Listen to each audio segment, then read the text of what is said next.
Welcome to Classics on Twitch. Today the players present a performance of Shakespeare's Antony and Cleopatra. Based on Thomas North's translation of Plutarch's Lives, Antony and Cleopatra follows the doomed love affair between Marcus Antonius and Cleopatra VII. Through the political climate of the Second Triumvirate, traveling from Republican Rome and Ptolemaic Egypt. The play discusses the themes of duty, love, and passion. The stage is set. The players are ready. Let us join them in Alexandria for Antony and Cleopatra.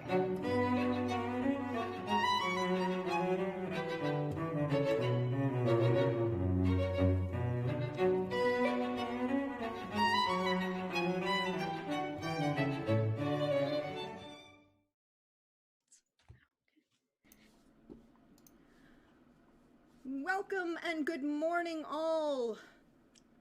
Welcome to this wonderful presentation of one of my favorite plays from Shakespeare, Antony and Cleopatra.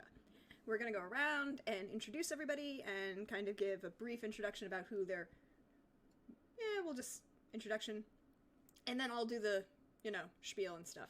So, starting clockwise... Shauna, thank you for being up this morning. We really appreciate you being here. No problem. I'm Shauna, Flanksters, a artist and streamer, and I'm best script additional voices. So hey, here we go. Additional voices are kind of important in play like this. There are a lot of them. Next up, Simon. Welcome back. Good morning. How you doing? Hello, am I muted? No. No? Okay, good. I thought I was muted for a second. I'm Simon at Wondering DM, and today I'll be playing Octavius Caesar. Big boy Octavius, compared to yesterday's baby Octavius. Mm-hmm. Very true. There's a bit of a time jump between Julius Caesar, the play Julius Caesar, and the play Antony and Cleopatra. Time for Octavian to go from like 17 to 35. 30. Next up, skipping me, the wonderful Lindy. Good morning, Lindy. Thank you. Good morning. Hi. Yes, I'm Lindy, and I'll be playing Cleopatra, if you couldn't tell by the background. I'm kind of excited. I even straightened my hair, but you can't tell super much because Florida humidity. It's fine. I'm ready to be excited and have a tragic, love again and die again. But this time I die on my own terms. Yes. All Yeah. on your own terms. Yeah. Everything you do, everything Cleopatra does is on her own terms. And last but certainly not least, welcome back, Trooper. Thank you for being here. Yay, I'm so excited. I'm Trooper SJP, and I'm just excited to be here. And I will be playing, among various voices, Mark Antony, and I'm really excited that Antony and Cleopatra live at the end. And wait, that's how the play goes, right? We can make it happen. I mean... Okay, cool. Because I was like, this is one of the ones where we'll just ad lib. It'll be fine. We'll just ad lib it. It'll be fine. I'm sure it'll be great. I mean, but I'm excited. Especially and thank you, Prax, for putting this together. Oh, I love every minute of this. This is everything that I love to do. So thank you all for being here. We appreciate you being here.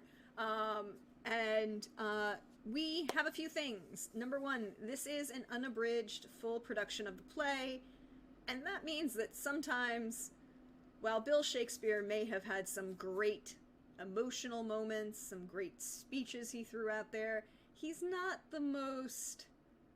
well, he had some opinions of his time that aren't really stellar. So, on occasion, we like to, thank Bill for your less than stellar choices in life and plays and terminology. And throwing random things in. But we also recognize that not everyone has necessarily seen, studied, or like me, been a classicist who can sit here and recite the entire history of Rome. So we also like to make sure that everyone could follow along at home. So you have the script in front of you. This is the same script that all of the players have. The wonderful thing about being the internet is that a lot of these things are available. This is the open source Shakespeare. It is a wonderful resource and a wonderful tool that we all use. That way we can all literally be on the same page and not have to worry about different editions or different things. This is what we're working with. And we recognize that there are a whole lot of people in this play. There are a lot of characters in this play. So we also have a command to double check those characters. And this is our wonderful friends over at Spark Notes. They give a really great brief TLDR on each of the major characters, and that helps keep everyone at least kind of aware of who everybody is. And sometimes we blame Iago, because he is literally the worst. But today we start later. It's been time. It's been about 10 years since the death of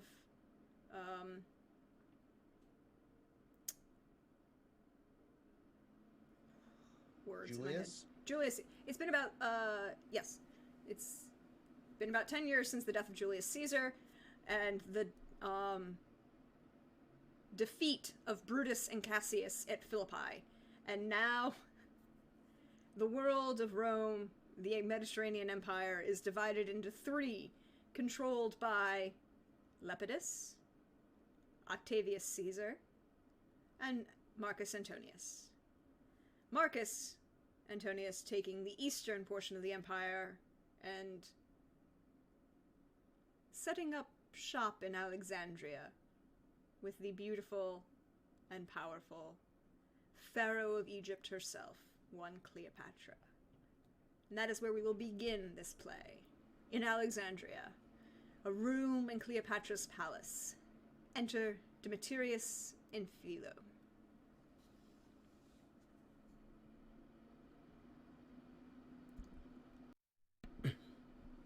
Nay, but this dotage of our generals o'erflows the measure. Those his goodly eyes that o'er the files and musters of war have glowed like plated Mars, now bend, now turn the office and devotion of their view upon a tawny front. His captain's heart, which, in the scuffles of great fights, hath burst the buckles of his breast, reneges all temper, and is become the bellows and the fan to cool a gypsy's lust. Look, where they come. Take but good note, and you shall see him in the triple pillar of the world transformed into a strumpet's fool. Behold and see. If it be love indeed, tell me how much. There's beggary in the love that can be reckoned. Oh, such a born, how far to be loved. Then thou must needs find out new heaven, new earth.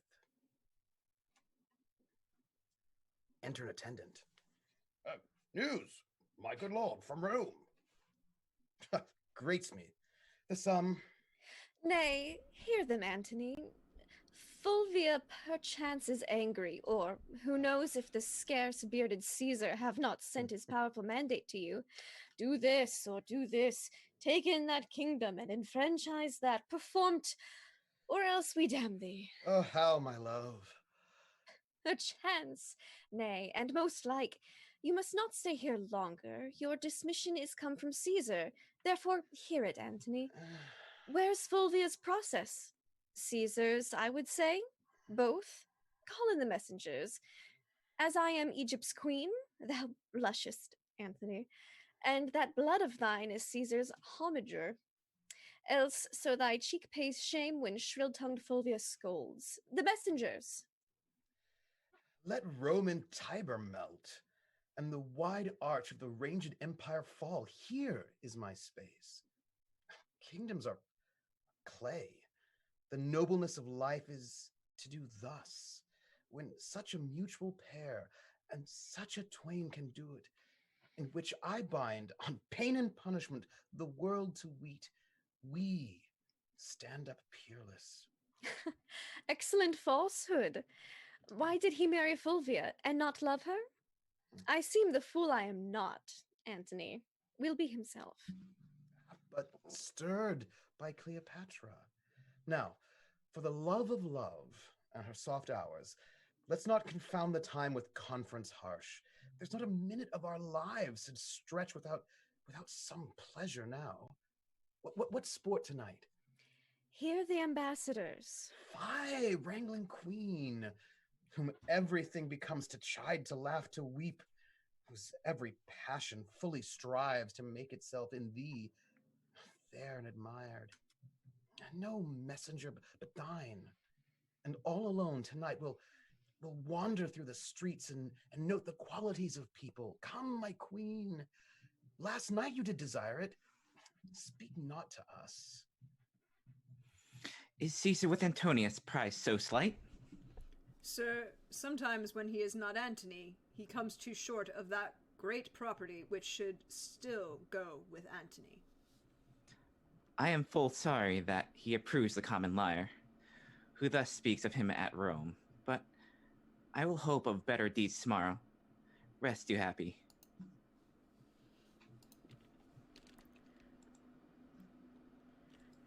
Act 1, Scene 2, the same, another room. Enter Charmaine, Eris, Alexis, and a soothsayer.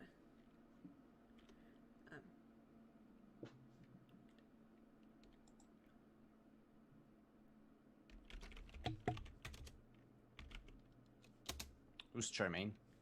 Shauna, why don't you take Charmaine? I'll take Alexis, and Abarabas comes in later. Okay. Lord Alexis, sweet Alexis, most anything Alexis, almost most absolute Alexis, where's soothsayer that you praise so to the queen? Oh, that I knew the husband which you say must charge his horns with garlands. Soothsayer! Your will? Is this the man? It's you, sir, that knows things? In nature's infinite book of secrecy, a little I can read. Show him your hand. Enter Demetrius and Abarabas. Bring the banquet quickly. Wine enough Cleopatra's health to drink. Good sir, give me good fortune. I make not but foresee. Pray, then, foresee me one. You shall be yet fairer than you are. He means in the flesh. No, you shall paint when you are old. Wrinkles forbid. Vex not his prescience, be attentive. Hush! You shall be more beloved, or beloving than beloved. I had rather heat my liver with drinking. Nay, hear him. Good now, some excellent fortune. Let me be married to 3 kings for a forenoon, and a widow of them all. Let me have a child at 50, whom Herod of Jewry made do homage. Find me, marry me with Octavius Caesar, and companion me with my mistress. You shall outlive the lady whom you serve. Oh, excellent. I love long life better than figs.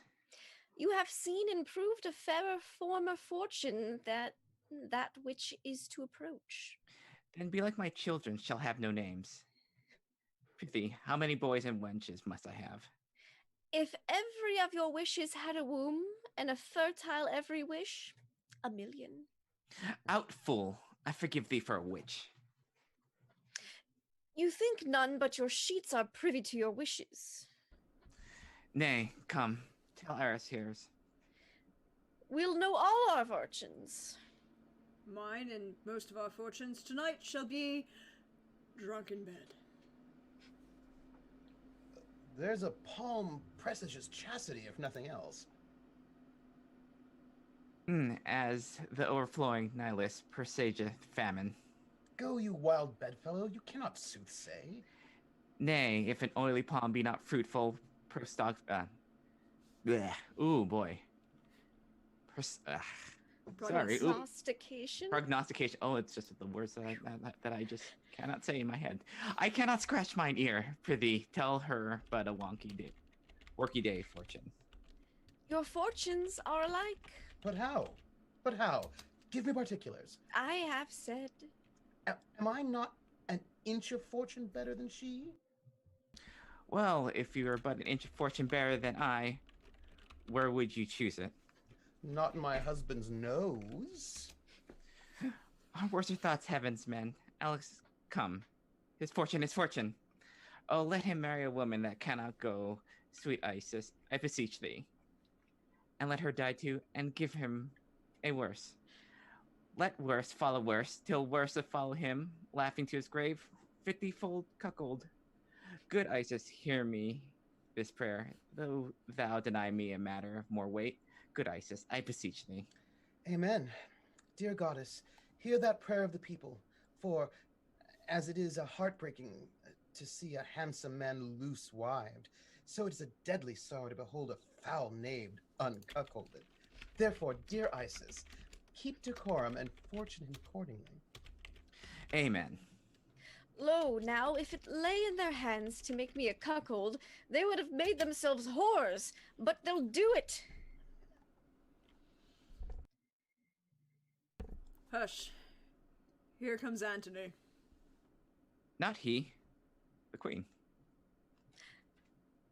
Saw you, my lord? No, lady. Was he not here? No, madame. He was disposed to mirth, but on a sudden a Roman thought hath struck him. And O Barbus, Madam. seek him and bring him hither. Where's Alexis? Here at your service, my lord approaches. We will not look upon him. Go with us. Enter Mark Antony with a messenger and attendants. Fulvia, thy wife first came into the field. Against my brother Lucius. Aye, but soon that war had ended, and the times state made friends of them, joining their force against Caesar, whose better issue in the war, from Italy upon the first encounter, drave them. Well, what worst? The nature of bad news infects the teller. When it concerns the fool or coward. On. Things that are past are done with me. 'Tis thus.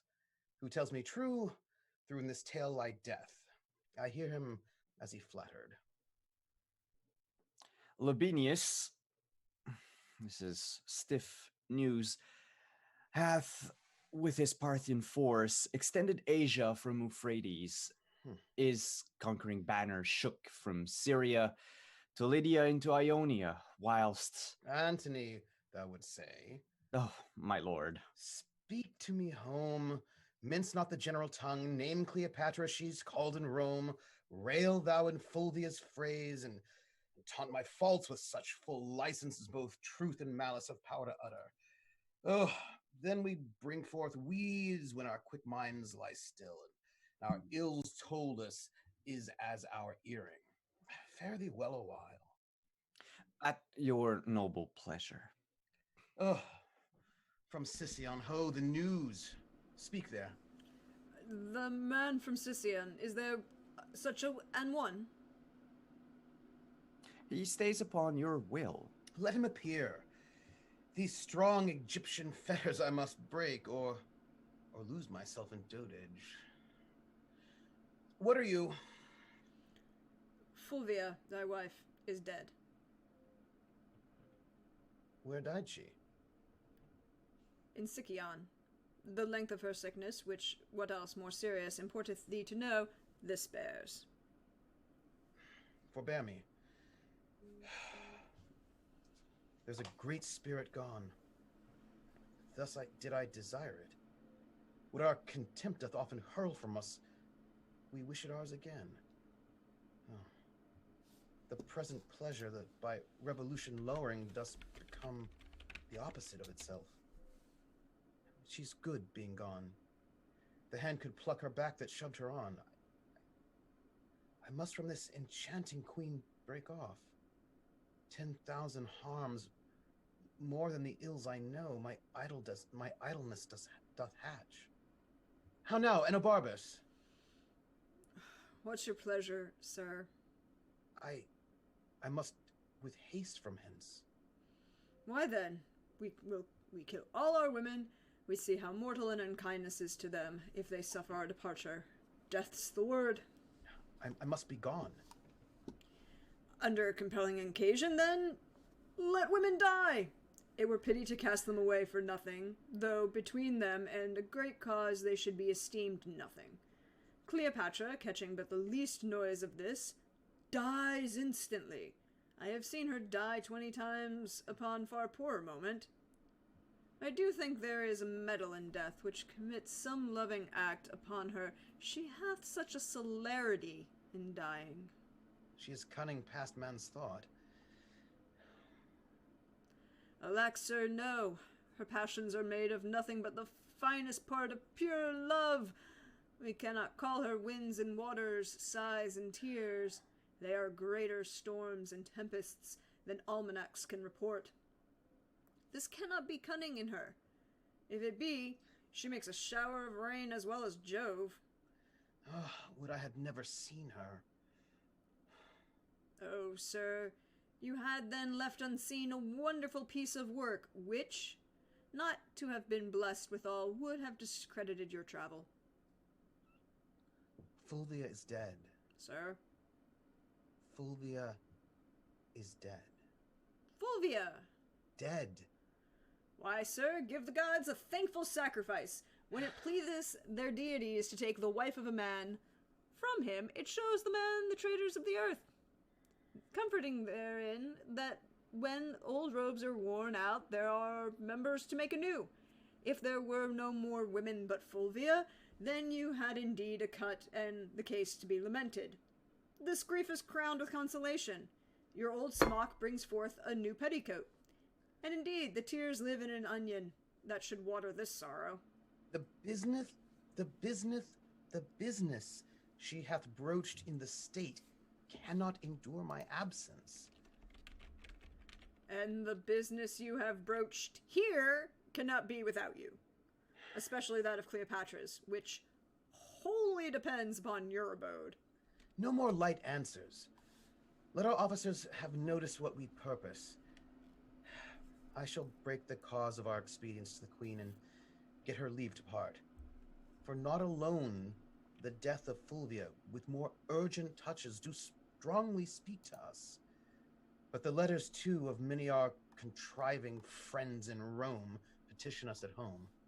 Sextus Pompeius hath given the dare to Caesar and commands the empire of the sea. Our slippery people, whose love is never linked to the deserver till his deserts are past, begin to throw Pompey the Great and all his dignities upon his son, who, high in name and power, higher than both in blood and life, stands up for the main soldier, whose quality going on, the sides of the world made danger. Much is breeding, which, like the courser's hair, hath yet but life, and not a serpent's poison. Say, our pleasure to such whose place is under us requires our quick remove from hence. I shall do it.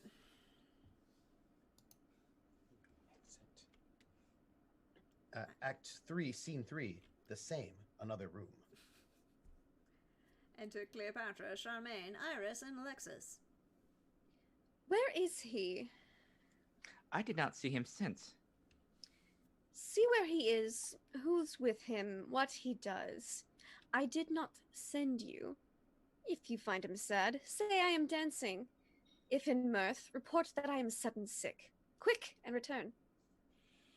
Madame, methinks if you did love him dearly, you do not hold the method to enforce the likes from him. What should I do? I do not. In each thing give him way. Cross him nothing. Thou teachest like a fool, the way to lose him. Tempt him not so too far. I wish forbear. In time we hate that which we often fear, but here comes Antony.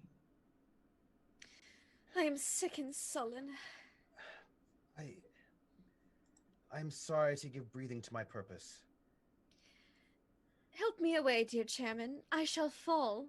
It cannot be thus long. The sides of nature will not sustain it. No, my dearest queen. Pray you, stand further from me. What's the matter? I know, by that same eye, there's some good news. What says the married woman? You may go. Would she had never given you the leave to come? Let her not say 'tis I that keep you here. I have no power upon you, hers you are. The gods know best. The gods best Oh, know. oh, never was there queen so mightily betrayed, yet at the first I saw the treasons planted. Cleopatra, Why should I think you can be mine and true, though you in swearing shake the throned gods, who have been false to Fulvia? Righteous madness to be entangled with those mouth-made vows, which break themselves in swearing. my most sweet queen. Nay, pray you, seek no colour for your going, but bid farewell and go. When you sued staying, there was the time for words, no going then. Eternity was in our lips and eyes, bliss in our brows bent, none our parts so poor, but was a race of heaven. They are so still, or thou, the greatest soldier of the world, art turned the greatest liar. How now, lady?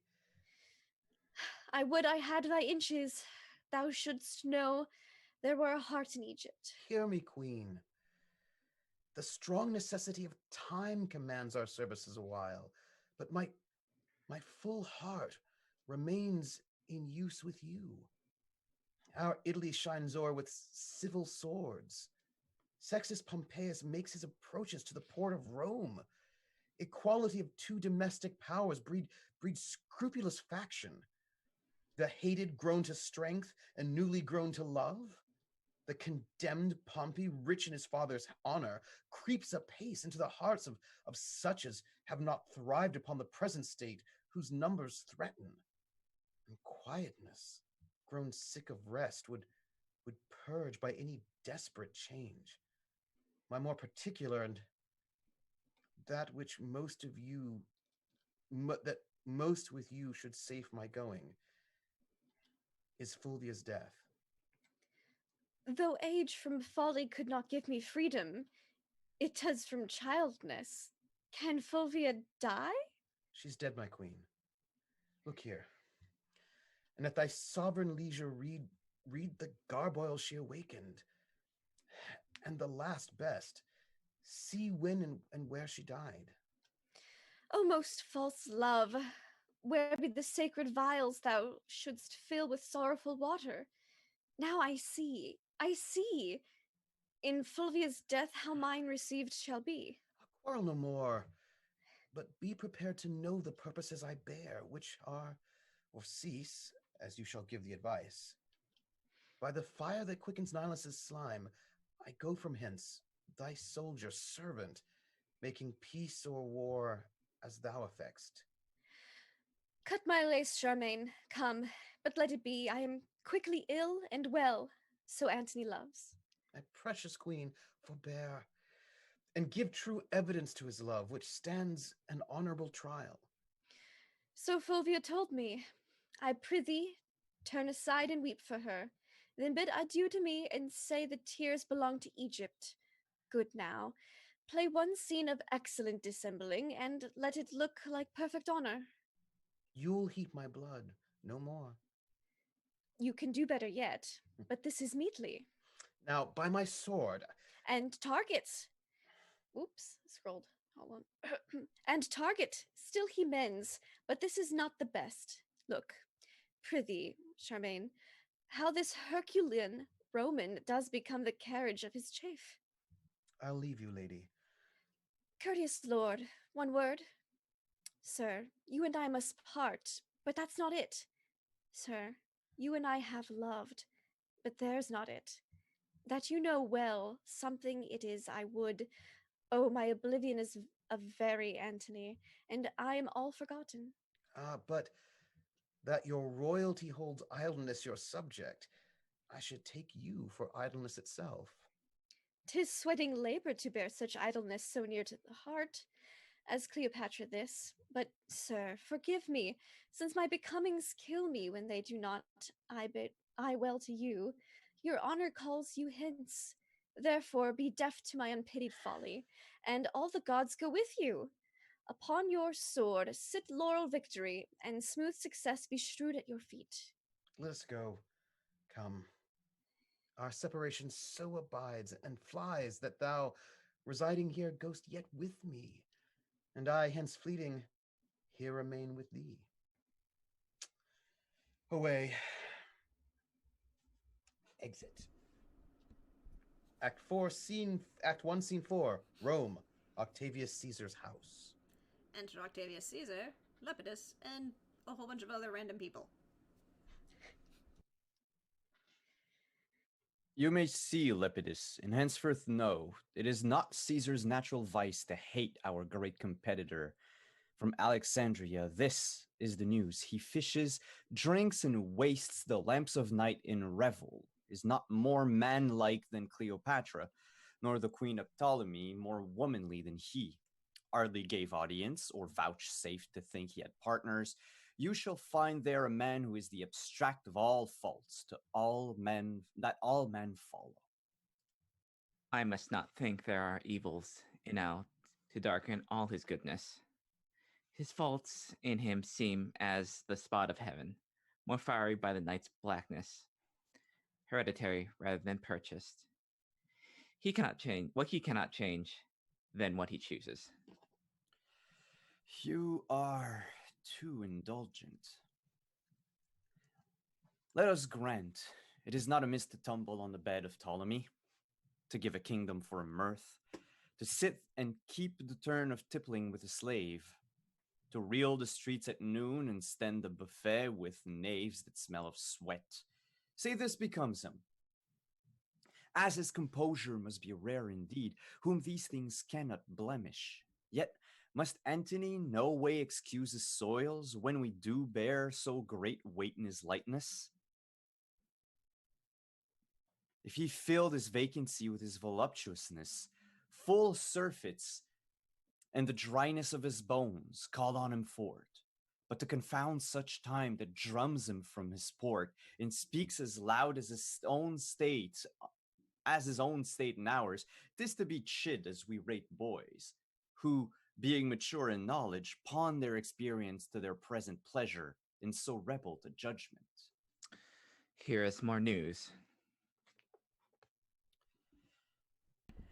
Thy biddings have been done, and every hour, most noble Caesar, shalt thou have report how 'tis abroad. Pompey is strong at sea, and appears he is beloved of those that only have feared Caesar. To the ports the discontents repair, and men's reports give him much wronged. I should have known no less, that hath been taught us from the primal state that which is was wished until he were, and the ebbed man ne'er loved till ne'er worth love, comes deared by being lacked, as a lot of apostrophes in a sentence. His common body, like to a vagabond flag upon the stream, goes to and back, lacking the varying tide to rot itself with motion. Caesar, I bring thee word. Menecrates and Menelaus, famous pirates, make the sea serve them, which they ear and wound with needles of every kind. Many hot inroads they make in Italy. The borders maritime lack blood to think on it, and flush youth revolt, no vessel can peep forth, but 'tis as soon as taken as seen, for Pompey's name strikes more than could his war resisted.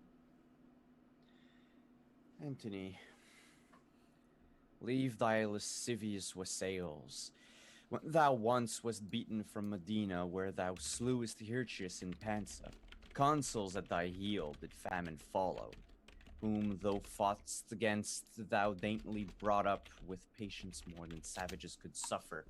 Thou didst drink the stale of horses, and the gilded puddle which beasts could cough at. Thy palate then did dang the roughest berry on the rudest hedge. Yea, like the stag when snow the pasture sheets, the barks of trees thou browsest on the Alps. It is reported thou didst eat strange flesh, which some did die to look on. And all this, it wounds thy honor that I speak it now, was born so like a soldier, that thy cheek so much as lanked not. 'Tis pity of him. Let his shames quickly drive him to Rome. This time we twain did show ourselves in the field, and to that end assemble we immediate council. Pompey thrives in our idleness.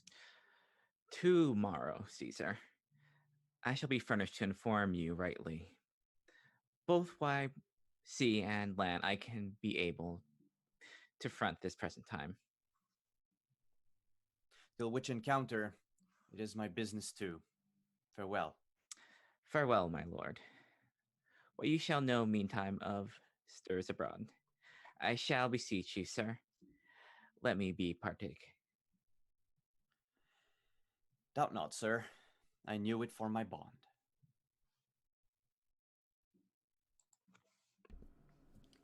Act 1, Scene 5, Alexandria, Cleopatra's Palace. Enter Cleopatra, Charmaine, Iris, and Mardian. Charmaine? Oh shoot, I lost my place. That's sorry. It's okay. You're fine. Madame? Ha! Ha! Give me to drink mandragora, Why, madame? that I might sleep out this great gap of time my Antony is away. You think too much of him. Oh, 'tis treason. Madame, I trust not so. Thou eunuch, Mardian. What's your highness' pleasure? Now to hear thee sing, I take no pleasure in aught an eunuch has. 'Tis well for thee that, being unseminar'd, thy freer thoughts may not fly forth of Egypt. Hast thou affections? Yes, gracious madam. Indeed. Not indeed, madam, for I can do nothing but what indeed is honest to be done. Yet I have fierce affections, and think what Venus did with Mars. Oh, Charmaine, where thinkst thou he is now? Stands he? Or sits he? Or does he walk? Or is he on his horse? O happy horse, to bear the weight of Antony! Do bravely, horse, for wot'st thou whom thou movest? The demi-atlas of this earth, the arm and burgonet of men. He's speaking now, or murmuring, "Where's my serpent of old Nile?" For he calls me, now I freed myself with most delicious poison. Think on me, that I am with Phoebus' armored pinches black, and wrinkled deep in time. Broad-fronted Caesar, when thou wast here above the ground, I was a morsel for a monarch, and great Pompey would stand and make his eyes grow in my brow. There would he anchor his aspect and die with looking on his life. Sovereign of Egypt, hail! How much unlike art thou, Mark Antony? Yet coming from him, that great medicine hath with his tinct gilded thee. How goes it with my brave Mark Antony? Last thing he did, dear queen, he kissed the last of many doubled kisses. This orient pearl, his speech sticks in my heart. Mine ear must pluck it thence. Good friend, quoth he, say the firm Roman to great Egypt sends this treasure of an oyster, at whose foot, to mend the petty present, I will piece her opulent throne with kingdoms. All the East, say thou, shall call her mistress. So he nodded, and soberly did mount an arm-gaunt steed, who neighed so high, that what I would have spoke was beastly dumbed by him. What, was he sad or merry? Like to the time of year, between the extremes of hot and cold, he was nor sad nor merry. Oh, well divided disposition. Note him, good Charmaine. 'Tis the man, but note him. He was not sad, for he would shine on those that make their looks by his. He was not merry, which seemed to tell him his remembrance lay in Egypt with his joy, but between both. O heavenly mingle, be'st thou sad or merry, the violence of either thee becomes. So does it no man else? Meetest thou my posts?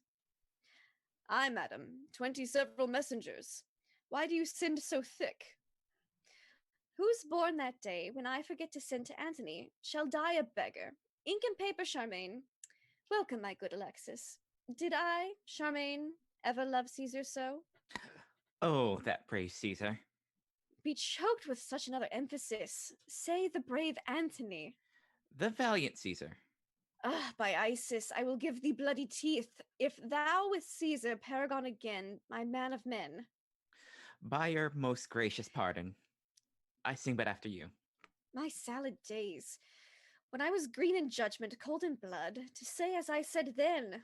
But come, away, get me ink and paper. He shall have every day a several greeting, or I'll unpeople Egypt.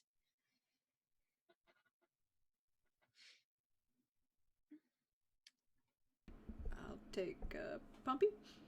And then we just need Act 2. Act Scene 1. Act 2, Scene 1. Messina, Pompey's house. Messina is in Sicily. BT dubs. Enter Pompey, Menocrates, and Menneus, and in a warlike manner. If the gods be just, they shall assist the deeds of justice men. Know, worthy Pompey, that what they do delay, they not deny. While we are suitors to their throne, decays the thing we sue for. We, ignorant of ourselves, beg often our own harms, which the wise power deny us for our good.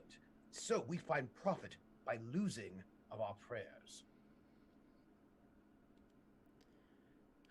I shall do well. The people love me. Mm-hmm. The sea is mine. Mm-hmm. My powers are crescent, and my auguring hope says it will come to the full. Mark Antony in Egypt sits at dinner, and will make no wars without doors. Caesar gets money where he loses hearts. Lepidus flatters both, but both is flattered. But he neither loves nor either cares for him. Caesar and Lepidus are in the field. A mighty strength they carry.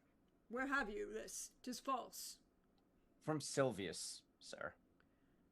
He dreams. I know they are in Rome together, looking for Antony.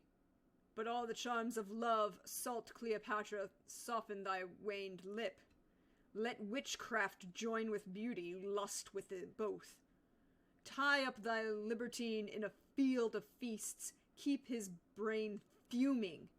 Epicurean cooks sharpen their coyous sauces his appetite, that sleep and feeding may prorogue his honor, even till a lathed dullness. How now, Varius? This is most certain that I shall deliver. Mark Antony is every hour in Rome expected. Since he went from Egypt, 'tis a space for further travel. I could have given less matter a better ear. Menneus, I did not think this amorous surfeiter would have donned his helm for such a petty war. His soldiership is twice the other twain.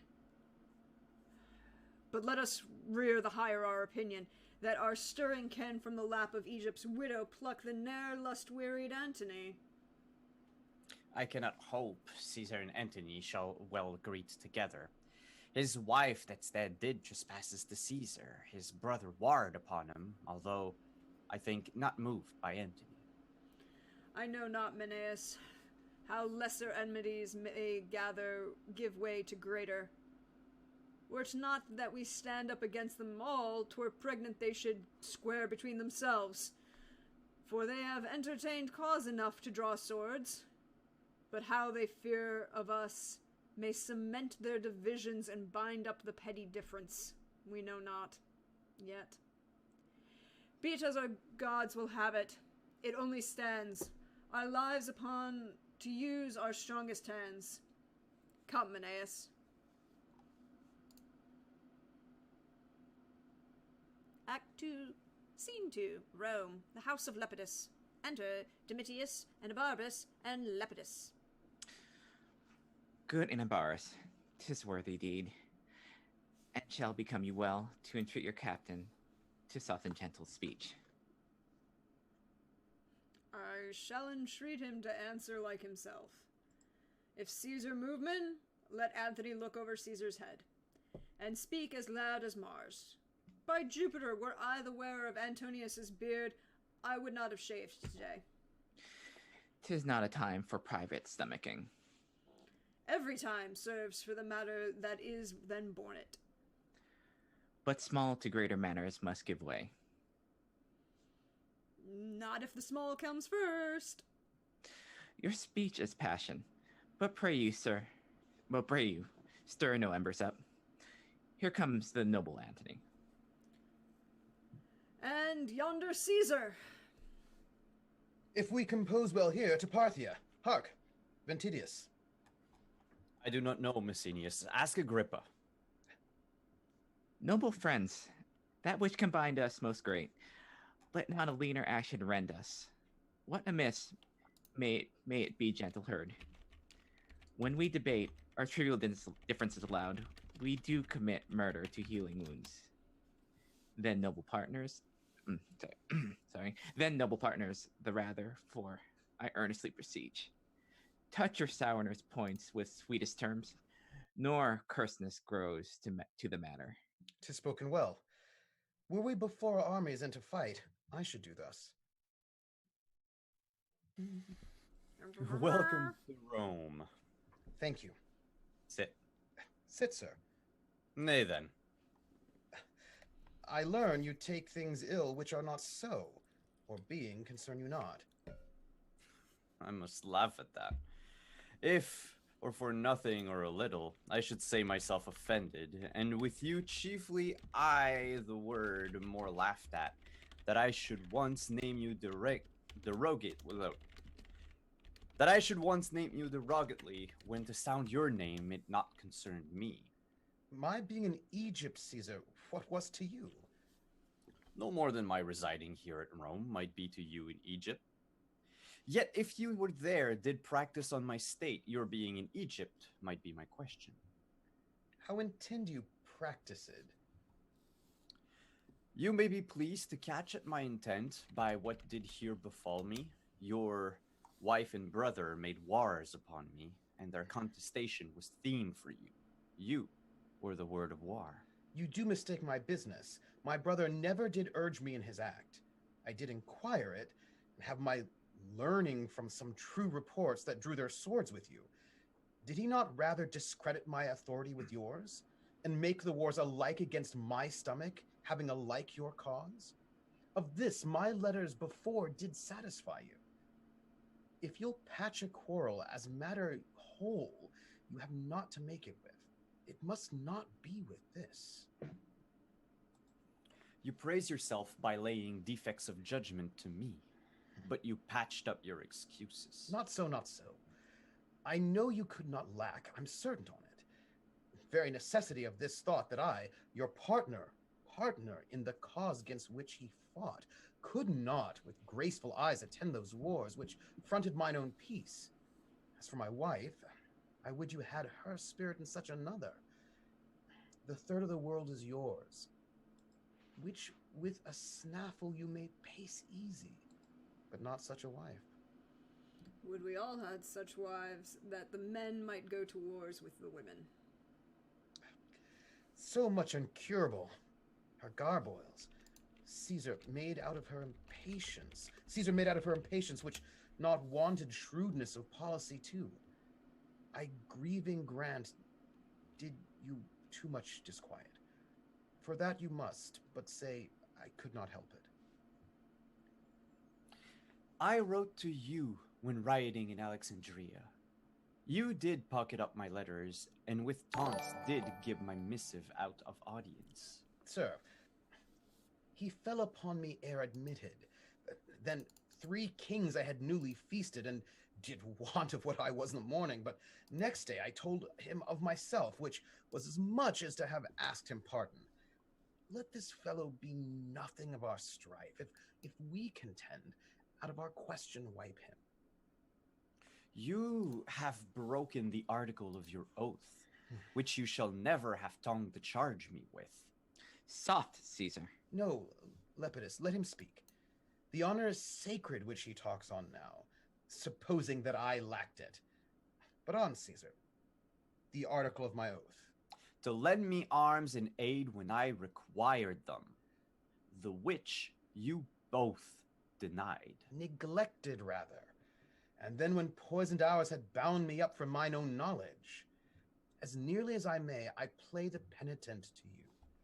But mine honesty shall not make poor my greatness, nor my power work without it. Truth is that Fulvia, to have me out of Egypt, made wars here, for which myself, the ignorant motive, do so far ask pardon as befits mine honor to stoop in such a case. 'Tis noble spoken. If it might please you to enforce no further the griefs between you, to forget them quite, where to remember that the present need speaks to atone you. Worthily spoken, Mechanus. Or, if you borrow one another's love for the instant, you may, when you hear no more words of Pompey, return it again. You shall have time to wrangle in when you have nothing else to do. Thou art a soldier only, speak no more. That's the truth. Should I be silent, I had almost forgot. You wrong this presence, therefore speak no more. Go to, then, your considerate stone. I do not much dislike the matter, but the manner of his speech. For it cannot be we shall remain in friendship, our conditions so differing in their acts. Yet if I knew what hoop should hold a stench from edge to edge o'er the world, I would pursue it. Give me leave, Caesar. Speak, Agrippa. Thou hast a sister by the mother's side, admired Octavia. Great Mark Antony is now a widower. Say not so, Agrippa. If Cleopatra heard you, your reproof were well deserved of rashness. I am not married, Caesar. Let me hear Agrippa further speak. To hold you in perpetual amity, to make you brothers, and to knit your hearts with an unslipping knot, take Antony, Octavia, to his wife, whose beauty claims no worse a husband than the best of men, whose virtue and whose general graces speak that which none else can utter. By this marriage, all little jealousies which now seem great, and all great fears which now import their dangers, would then be nothing. Truths would be tales, where now half tales be truths. Her love to both would, each to other, and all loves to both, draw after her. Pardon what I have spoke, for 'tis a studied, not a present thought, as by duty ruminated.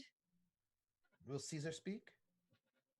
Not till he hears how Antony is touched with what this will. Not till he hears how Antony is touched with what is spoke already. What powers in Agrippa, if I would say, Agrippa be it so to make this good? The power of Caesar and his power unto Octavia. May I never to this good purpose that so fairly shows dream of impediment. Let me have thy hand, further this act of grace, and from this hour, the heart of brothers govern in our loves and sway our great designs. There is my hand.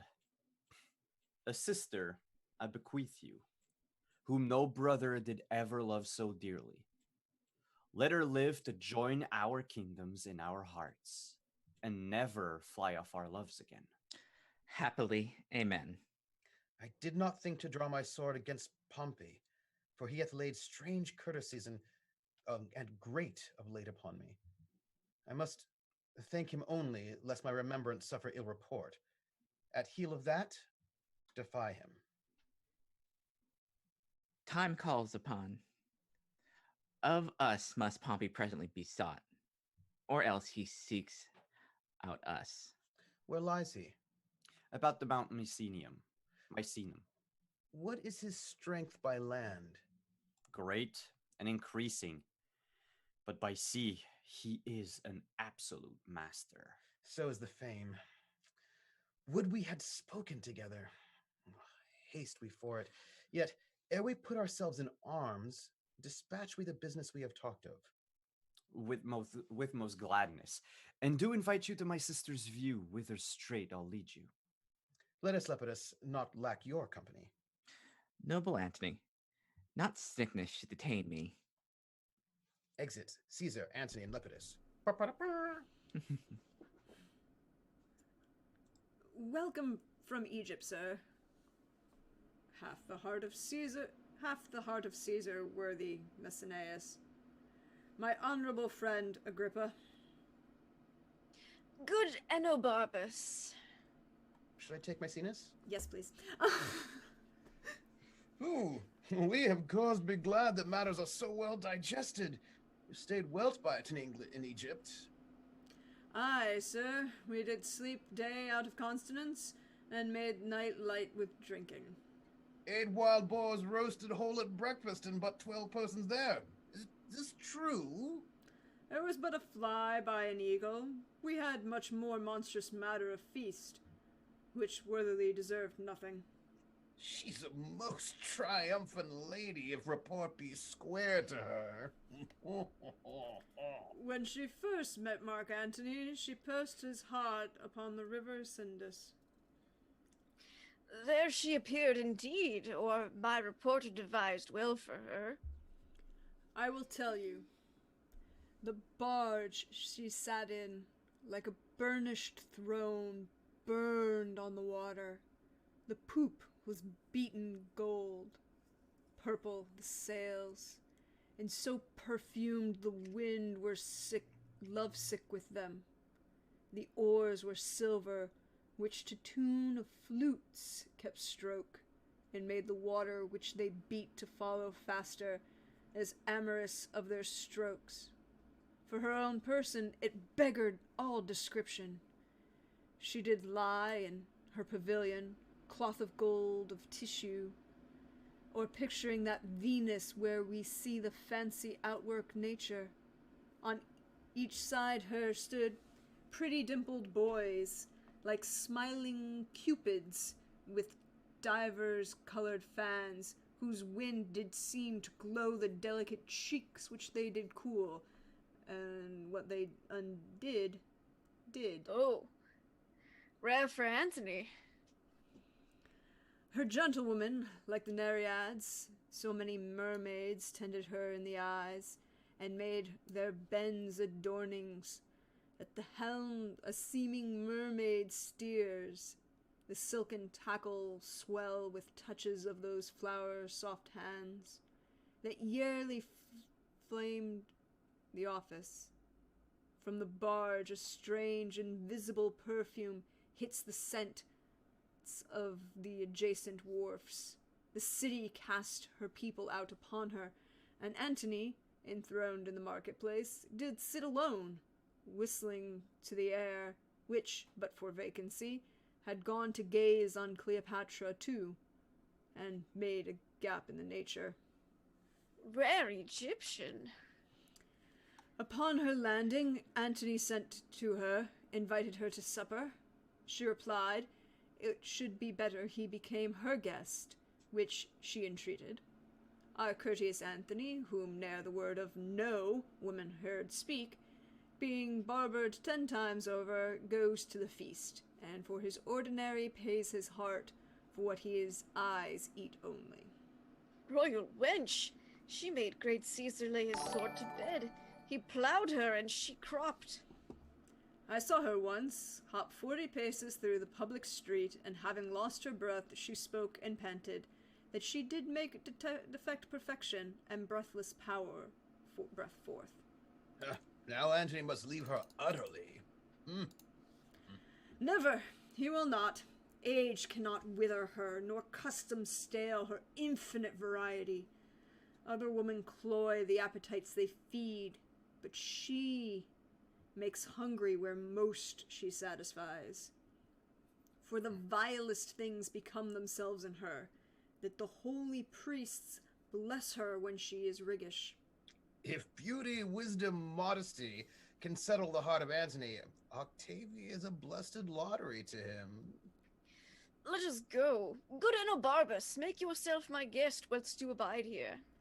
Humbly, sir, I thank you. exit.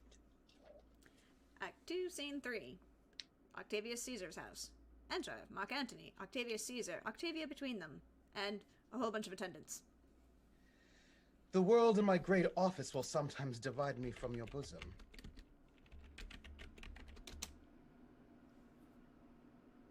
I need a second wife. Sorry. All which time, before the gods, my knee shall bow my prayers to them for you. Good night, sir. My Octavia. Read not my blemishes in the world's report. I have not kept my square, but that to come shall all be done by the rule. Good night, dear lady. Good night, sir. Good night. Oh, sorry. Exit That Octavius works. Caesar and Octavia. Enter Soothsayer. Now, Sirrah, you do wish yourself in Egypt? Would I had never come from thence, nor you thither. If you can, your reason. I see it in my motion, have it not in my tongue, but yet hie you to Egypt again. Say to me, whose fortunes shall rise higher, Caesar's or mine? Caesar's. Therefore, O Antony, stay not by his side. Thy demon, that's thy spirit which keeps thee, is noble, courageous, high, unmatchable. Where Caesar's is not, but near him, thy angel becomes a fear, as being o'erpowered. Therefore, make space enough between you. Speak this no more. To none but thee no more, but when to thee. If thou dost play him at any game, thou art sure to lose, and of that natural luck, he beats thee against the odds. Thy luster thickens when he shines by. I say again, thy spirit is all afraid to govern thee near him. But he away, 'tis noble. Get thee gone. Say to Ventidius I would speak with him. He shall to Parthia. Be it art or hap, he hath spoken true. The very dice obey him. In our sports, my better cunning faints under his chance. If we draw lots, he speeds. His cocks do win the battle still of mine, when it is all to naught. And his quails ever beat mine and hooped at odds. I will to Egypt, and though I make this marriage for my peace, in the east my pleasure lies. Oh, come Ventidius. You must to Parthia. Your commission's ready. Follow me and receive it. And we exit. Act 2, Scene 4. The same. A street. Entered Lepidus, Maecenas, and Agrippa. Trouble yourselves no further. Pray you, hasten your journals after. Sir, Mark Antony will even but kiss Octavia, and we'll follow. Till I shall see you in a soldier's dress, which will become you both farewell. We shall, as I conceive the journey, be at the mount before you, Lepidus. Your way is shorter. My purpose do draw me much about. You'll win 2 days upon me. Sir, good Sir, success. good success! Farewell. We exit. Act 2, Scene 5, Alexandria, Cleopatra's palace. Give me some music. Music, moody food of us that traded love. The music. Ho! Let it alone. Let's to billiards. Come, Charmaine. My arm is sore. Best play with Mardian. As well a woman with an eunuch played as with a woman. Come, you'll play with me, sir? As well as I can, madam. And when good will is showed, thought come too short, the actor may plead pardon. I'll none now. Give me mine angle, will to the river, there, my music playing far off, I will betray tawny finned fishes, my bended hook shall pierce their slimy jaws, and, as I draw them up, I'll think them everyone and Antony and say, "Aha! You're caught." 'Twas merry when you wagered on your angling, when your diver did hang a saltfish on his hook, which he with fluency drew up. That time, oh times! I laughed him out of patience, and that night I laughed him into patience. The next morn, ere the 9th hour, I drunk him to his bed, then put my tires and my mantles on him, whilst I wore his sword Philippine. Enter a messenger. Oh, from Italy. Ram thou thy fruitful tidings in mine ears, that long time have been barren. Madam. Antonius dead? If you say so, villain, thou kill'st thy mistress, but well and free, if thou so yield him, there is gold, and here my bluest veins to kiss, a hand that kings have lipped and trembled kissing. First, madam, he is well. Why, there's more gold. But, sirrah, mark, we used to say the dead are well. Bring it to that. The gold I will give thee will I melt and pour down thy ill-uttering throat. Good madam, hear me. Well, go to, I will. But there's no goodness in thy face, if Antony be free and healthful, so tart of flavour, to trumpet such good tidings. If not well, thou should come like a fury crowned with snakes, like a fury crowned with snakes, not like a formal man. Will't please you hear me? I have a mind to strike thee as thou speakest. Yet if thou say Antony lives, is well, or friends of Caesar, or not captive to him, I'll set thee in a shower of gold and hail-rich pearls upon thee. Madam, he is well. Well said. And friends with Caesar.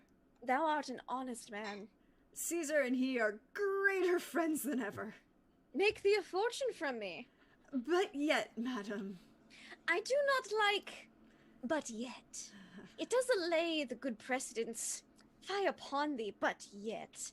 But yet is as a goaler to bring forth some monstrous malefactor. Prithee, friend, pour out the pack of the matter to mine ear, the good and the bad together. He is friends with Caesar, in a state of health, thou sayest, and thou sayest free? Free, madam? No, I made no such report. He's bound unto Octavia. For what good turn? For the best turn in the bed. I am pale, Charmaine. Madam, he's married to Octavia. Most infectious pestilence upon thee. Good madam, patience. What say you? Hence. Horrible villain, or I'll spurn thine eyes, like balls before me I'll unhair thy head. Thou shalt be whipped with wire and stewed in brine, smarting in lingering pickle. Gracious madam, I that do bring the news made not the match. Say, 'tis not so, a province I will give thee, and make thy fortunes proud. The blow thou hadst shall make thy peace from moving me to rage, and I will boot thee with what gift beside thy modesty can beg. He's married, madam. Rogue, thou hast lived too long. Nay, then I'll run. What mean you, madam? I have made no fault. Good madam, keep yourself within yourself. The man is innocent. Some innocence escape not the thunderbolt. Melt Egypt into Nile, all kindly creatures. Turn all to serpents, call the slave again. Though I am mad, I will not bite him, call. He is afeard to come. I will not hurt him. These hands do lack nobility, that they strike a meaner than myself, since I myself have given myself the cause. Come hither, sir. Though it be honest, it is never good to bring bad news, give to a gracious message, and honest of tongues, but let ill tidings tell themselves when they be felt. I have done my duty. Is he married? I cannot hate thee worser than I do if thou again say yes. He's married, madam. The gods confound thee. Dost thou hold there still? Should I lie, madam? Oh, I would thou didst. So half my Egypt were submerged and made a cistern for scaled snakes. Go, get thee hence. Hadst thou Narcissus in thy face to me, thou wouldst appear most ugly. He is married. I crave your highness's pardon. He is married. Take no offense that I would not offend you. To punish me for what you make me do seems most unequal. He's married to Octavia. Oh, that his fault should make a knave of thee. Thou art not what thou'st sure of. Get thee hence. The merchandise which thou hast brought from Rome are all too dear for me. Lie upon thy hand and be undone by them. Good, your highness. Patience. In praising Antony, I have dispraised Caesar. Many times, madam. I am paid for't now. Lead me from hence. I faint. Oh, Iris, Charmaine, 'tis no matter. Go to the fellow, good Alexis. Bid him report the feature of Octavia. Her years, her inclination. Let him not leave out the color of her hair. Bring me word quickly. Let him ever go. Let him not, Charmaine, though he be painted like, one way like a Gorgon. The other way is a Mars. Bid you Alexis. Bring me word how tall she is. Pity me, Charmaine, but do not speak to me. Lead me to my chamber.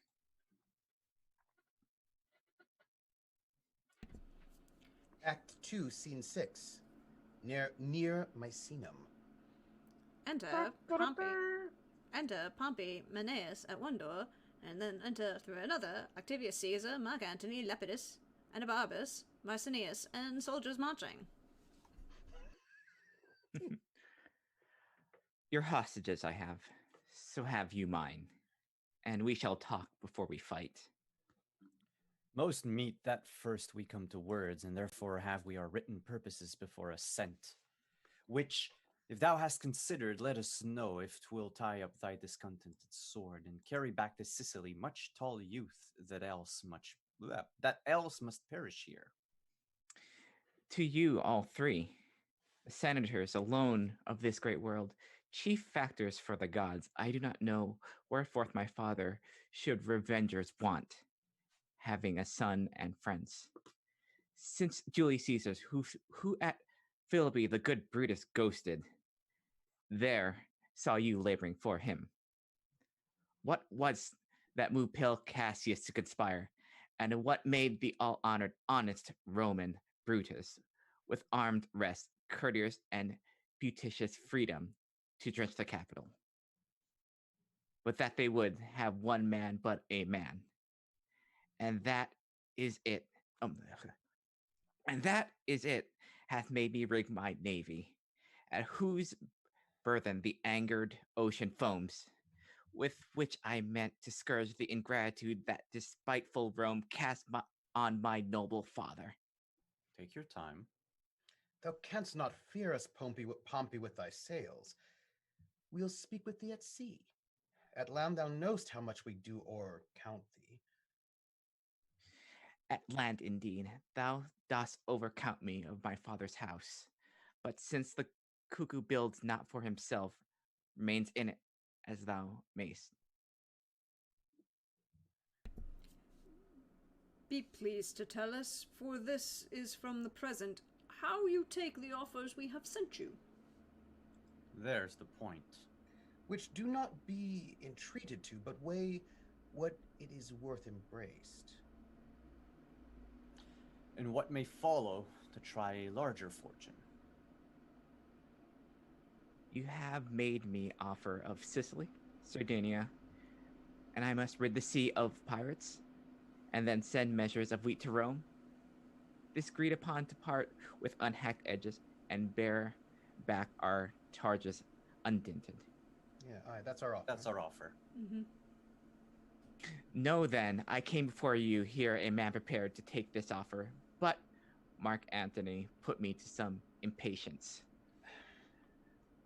Though I lose with praise of it by telling you must know, when Caesar, your brothers, were at blows, your mothers came to Sicily and did find her welcome friendly.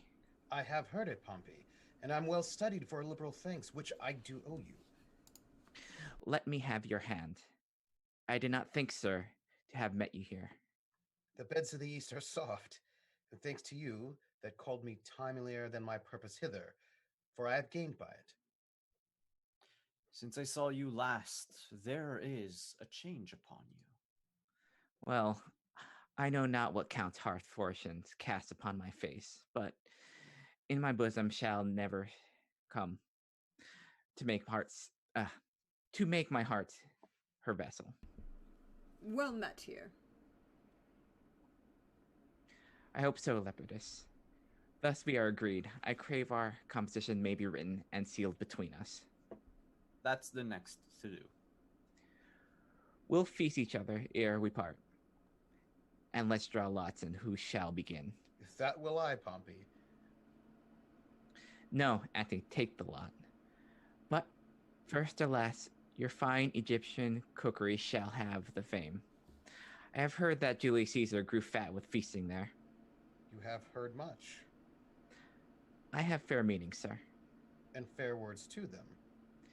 And so much have I heard. And have I heard? Apollodorus carried. No more of that. He did so. What, I pray you? A certain queen to Caesar in a mattress. I know thee now. How farest thou, soldier?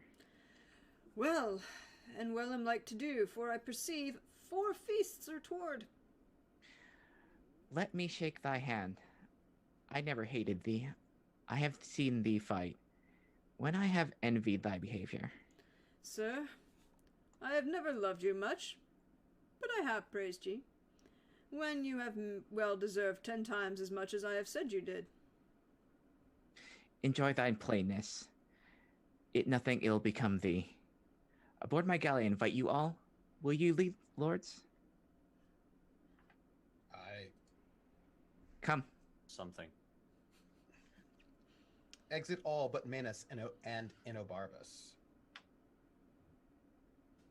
Thy father, Pompey, would never have made this treaty. You and I have known, sir. At sea, I think. We have, sir. You have done well by water. And you by land.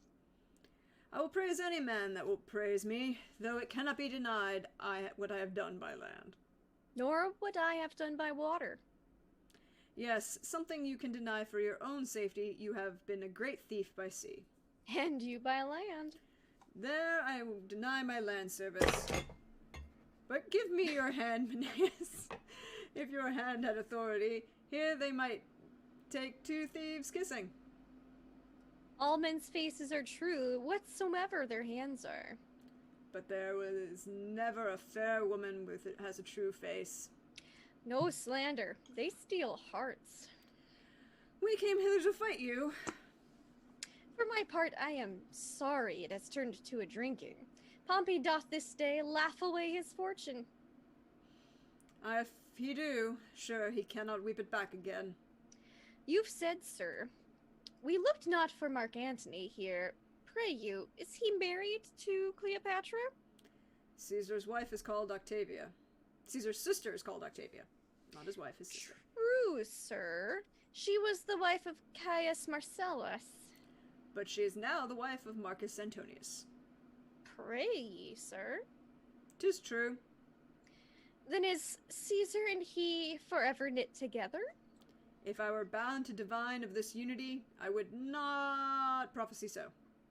I think the policy of that purpose made more in the marriage than in the love of the parties. I think so too.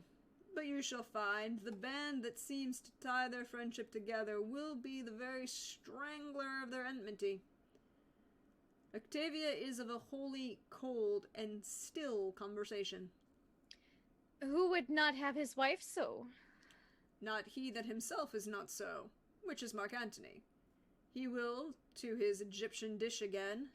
Then shall the sighs of Octavia blow up the fire in Caesar, and as I have said before, that which is the strength of their amity will prove the immediate author of their variance. Antony will use his affection where it is, he married but his occasion here. And thus it may be. Come, sir, will you aboard? I have a health for you. I shall take it, sir. We have used our throats in Egypt. Come, let's away. Act 2, Scene 7. On board Pompey's galley. Off Misenum. Music plays.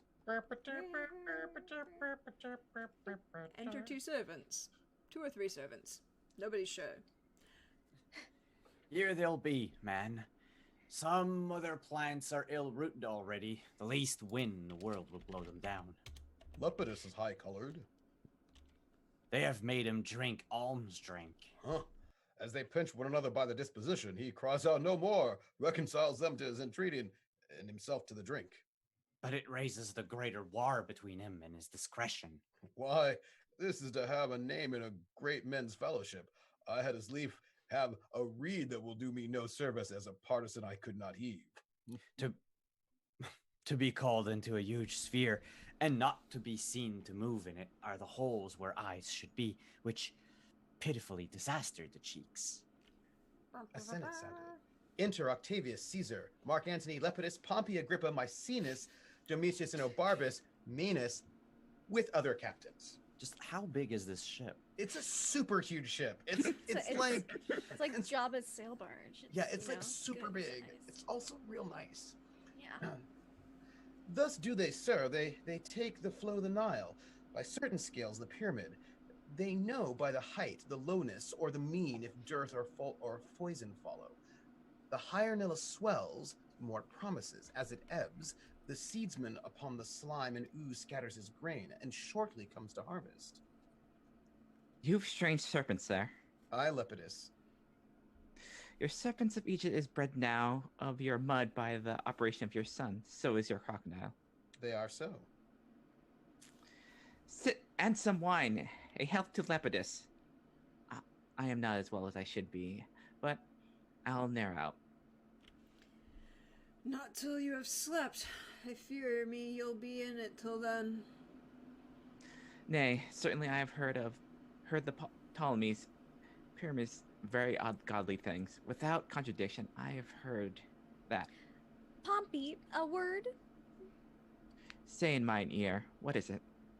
Forsake thy seat. I do beseech thee, captain, and hear me speak a word. Forbear me till anon. This wine for Lepidus. What manner of thing is your crocodile?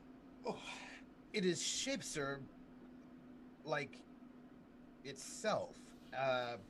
And it is as broad as it has breadth. It is just so high as it is, and moves with its own organs. It lives by that which nourisheth it, and the elements once out of it, it transmigrates.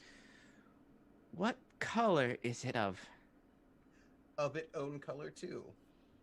'Tis a strange serpent. It is so.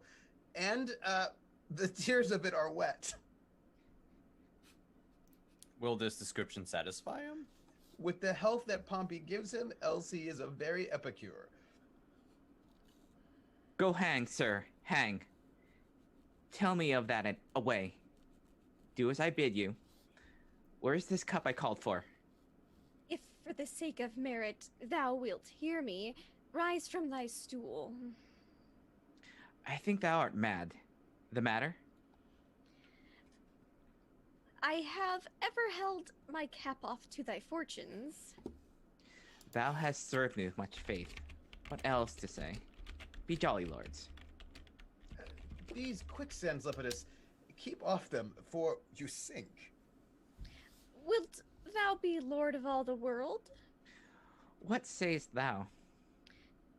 Wilt thou be lord of the whole world? That's twice. How should that be? But entertain it, and though thou think me poor, I am the man will give thee all the world. Hast thou drunk well? Now, Pompey, I have kept me from the cup. Thou art, if thou darest be, the earthly Jove. Whatever the ocean pales or sky eclipse is thine, if thou wilt have it. Show me which way. these three world shapers, these competitors, are in thy vessel. Let me cut the cable, and when we are put off, fall to their throats. All there is thine. Ah, this thou should have had done, and not had thy and not have spoken on it. In me 'tis villainy. In teeth that had been good service, thou must know 'tis not profit of what thou must know 'tis not my profit that does lead mine honor. Might honor it. Repent that thy tongue hath so betrayed thine act. Being done unknown, I should have found it afterwards well done. But condemn it now. Desist and drink. For this, I'll never follow thy pallid fortunes more. Who seeks and will not take, when once 'tis offered, shall never find it more. This health to Lepidus. Bear him ashore. I'll pledge it for him, Pompey. Here's to the man, Menaeus. And no Barbas, welcome. Fill till the cup be hid. There's a strong fellow, Menaeus. Pointing to the attendant who carries off Lepidus. Why? He bears the third part of the world, man. Seest not? The third part, then, is drunk. Would it were all that it might go on wheels. Drink thou, increase the reels. Come. This is not yet an Alexandrian feast. It ripens towards it. Strike the vessels, ho! Here is to Caesar! I could well forbear it. It's monstrous labor when I wash my brain and it grows fouler. Be a child of the time. Possess it, I'll make answer. But I'd rather fast from all 4 days than drink so much in one. Ha, my brave emperor. Shall we dance now to the Egyptian bacchanals and celebrate our drink? Let's have good soldier. Come. Let's all take hands, till that the conquering wine hath steeped our sense in soft and delicate lieth. All take hands, make battery to our ears with loud music, that while I place you, then the boys shall sing, the holding every man shall bear, as loud as his strong sides can volley. The music plays, Demetrius places them for dancing, and someone else does the singing. But, come thou, monarch of the vine, plumpy Bacchus with pink eyne, in thy fats our cares are drowned, with thy grapes our hairs are crowned. Cup us till the world goes round, cup us till the world goes round. What would you more? Pompey, good night, good brother. Let me request you off. Our graver business frowns at this levity. Gentle lords, let us part. You see, we have burnt our cheeks. Strong Anabarb is weaker than the wine, and my own tongue splits what it speaks. The wild disguise had almost enticked us all. What needs more words? Good night. Good Antony, your hand. I'll try you to the shore. And shall sir gives your hands. Oh, Antony, you have my father's house. But what? We are friends. Come down to the boat. Take heed you fall not. Exeunt all but Enobarbus and Minos. Minos, I'll not on shore. No, to my cabin. These drums, these trumpets, flutes, what? Let Neptune hear we bid a loud farewell to these great fellows. Sound and be hanged. Sound out.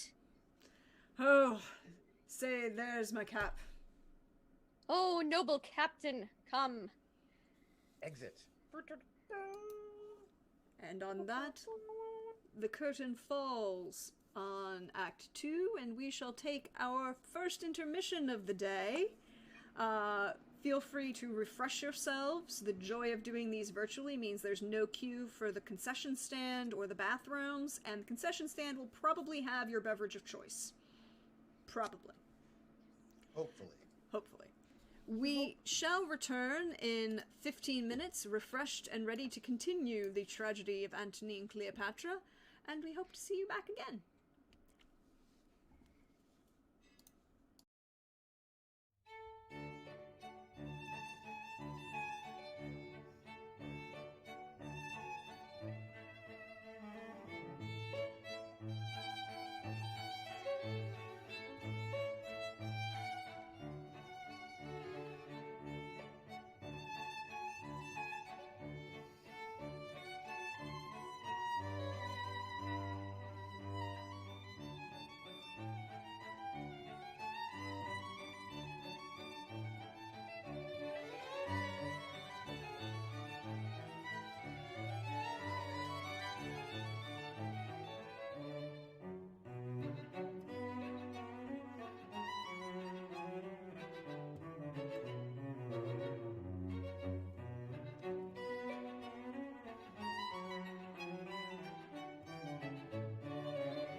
welcome back, everyone. We hope you were refreshed. We hope the concession stand had your appropriate beverage and or snack of choice.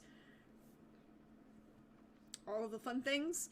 And we return now to Act 3 of Antony and Cleopatra, a plain in Syria.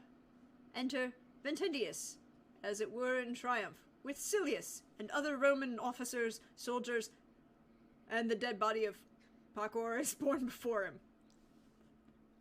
Dibs on the corpse. Now, darting Parthia, art thou struck, and now pleased fortune does of Marcus Crassus' death make me revenger. Bear the king's son's body before our army. Thy Pacorus Orodus pays this for Marcus Crassus. Noble Ventidius, whilst yet with Parthian blood thy sword is warm, the fugitive Parthians follow, spur few Medea, Mesopotamia, and the shelters whither they rooted fly. So my grand captain Antony shall set thee on triumphant chariots, and put garlands on thy head. Oh, Silius, I've done enough. A lower place, not well. May make too great an act. For learn this, Silius, better to leave undone than by our deed acquire too high a frame from when him we serves away. Caesar and Antony have ever won more in their officer than person. Sosius, one of my place in Syria, is lieutenant, for quick accumulation of renown, which he achieved by the minute, lost his favour. Who does I the wars more than his captain can, becomes his captain's captain, and ambition, the soldier's virtue, rather makes choices of loss than gain which darkens him. I could do more to do Antonius good, but 'twould offend him, and in his offence should my performance perish. Thou hast, Ventidius, that without which a soldier and his sword grant scarce dissension. Thou wilt write to Antony. I'll humbly signify what in his name, that magical word of war, we have effected. How, with his banners and his well-paid ranks, the ne'er yet beaten horse of Parthia, we have jaded out the field. Oi, where's he now? I purposeth to Athens, whither with what haste the weight we must convey with wills permit, we shall appear before him. On there, pass along. What? Exit. Act 3, Scene 2, Rome, an antechamber at Octavius Caesar's house. Enter Agrippa at one door, and Domitius and Barbus at another. What, are the brothers parted? They have dispatched with Pompey. He is gone. The other three are sealing. Octavia weeps to part from Rome. Caesar is sad, and Lepidus, since Pompey's feast, as Mennius says, is troubled with the green sickness. 'Tis a noble Lepidus. A very fine one. Oh, how he loves Caesar. Nay, but how dearly he adores Mark Antony. Caesar, why, he's the Jupiter of men. What's Antony? The god of Jupiter. Speak you of Caesar? How the nonpareil. Oh, Antony, oh thou Arabian bird. Would you praise Caesar, say, Caesar, go no further. Indeed, he plied them both with excellent praises. But he loves Caesar best, yet he loves Antony. Ho, hearts, tongues, figures, scribes, bards, poets cannot think, speak, cast, write, sing, number, ho, his love to Antony. But as for Caesar, kneel down and wonder. Both he loves. They are his shards, and he their beetle. So, this is too hoarse. Adieu, noble Agrippa. Good fortune, worthy soldier, and farewell. Enter Enter Octavius Octavius. Caesar, Mark Antony, Lepidus, and Octavia. No further, sir. You take from me a great part of myself. Use me well in it. Sister, prove such a wife as my thoughts make thee, and as my farthest band shall pass on thy approof. Most noble Antony, let not the piece of virtue which is set betwixt us as the cement of our love, to keep it builded, be the ram to batter the fortress of it. For better might we have loved without this mean, if on both parts this be not cherished. Make me not offended in your distrust. I have said. You shall not find, though you be there and curious, the least cause for what you seem to fear.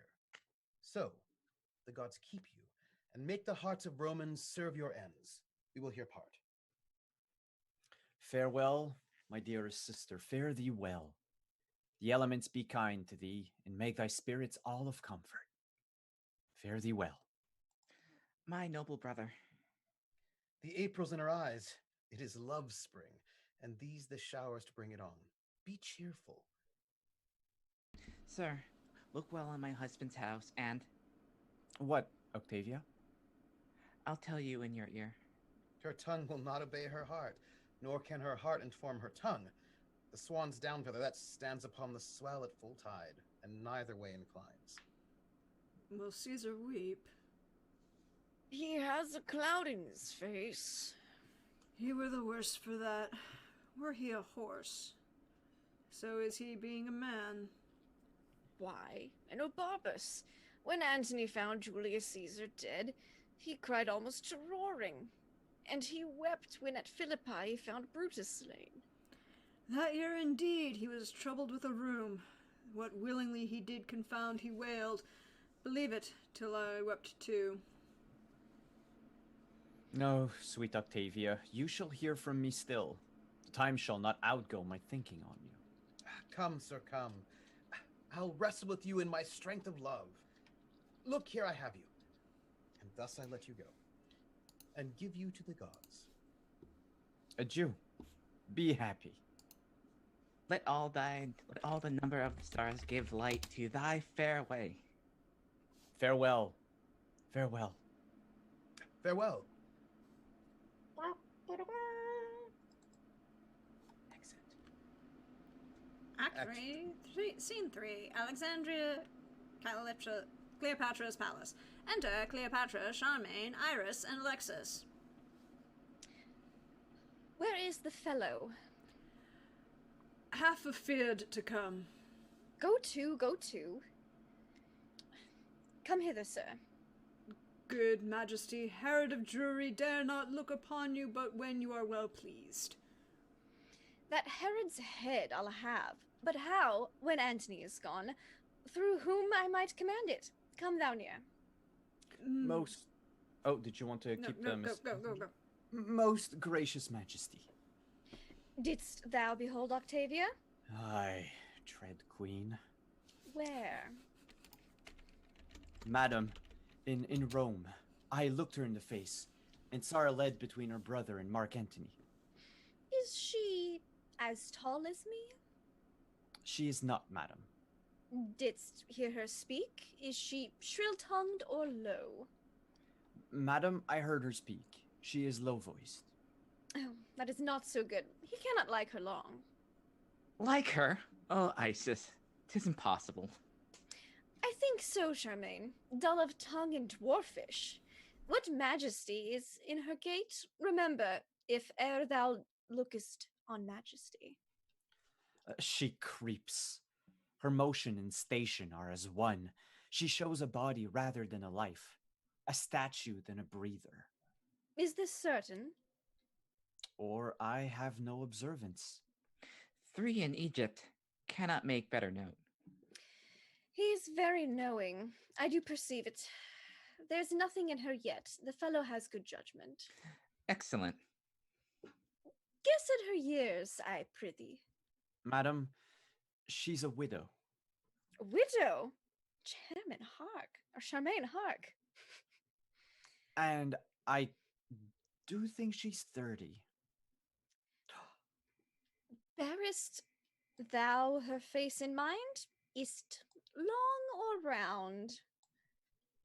Round, even to faultiness. For the most part, too, they are foolish that are so. Her hair, what color?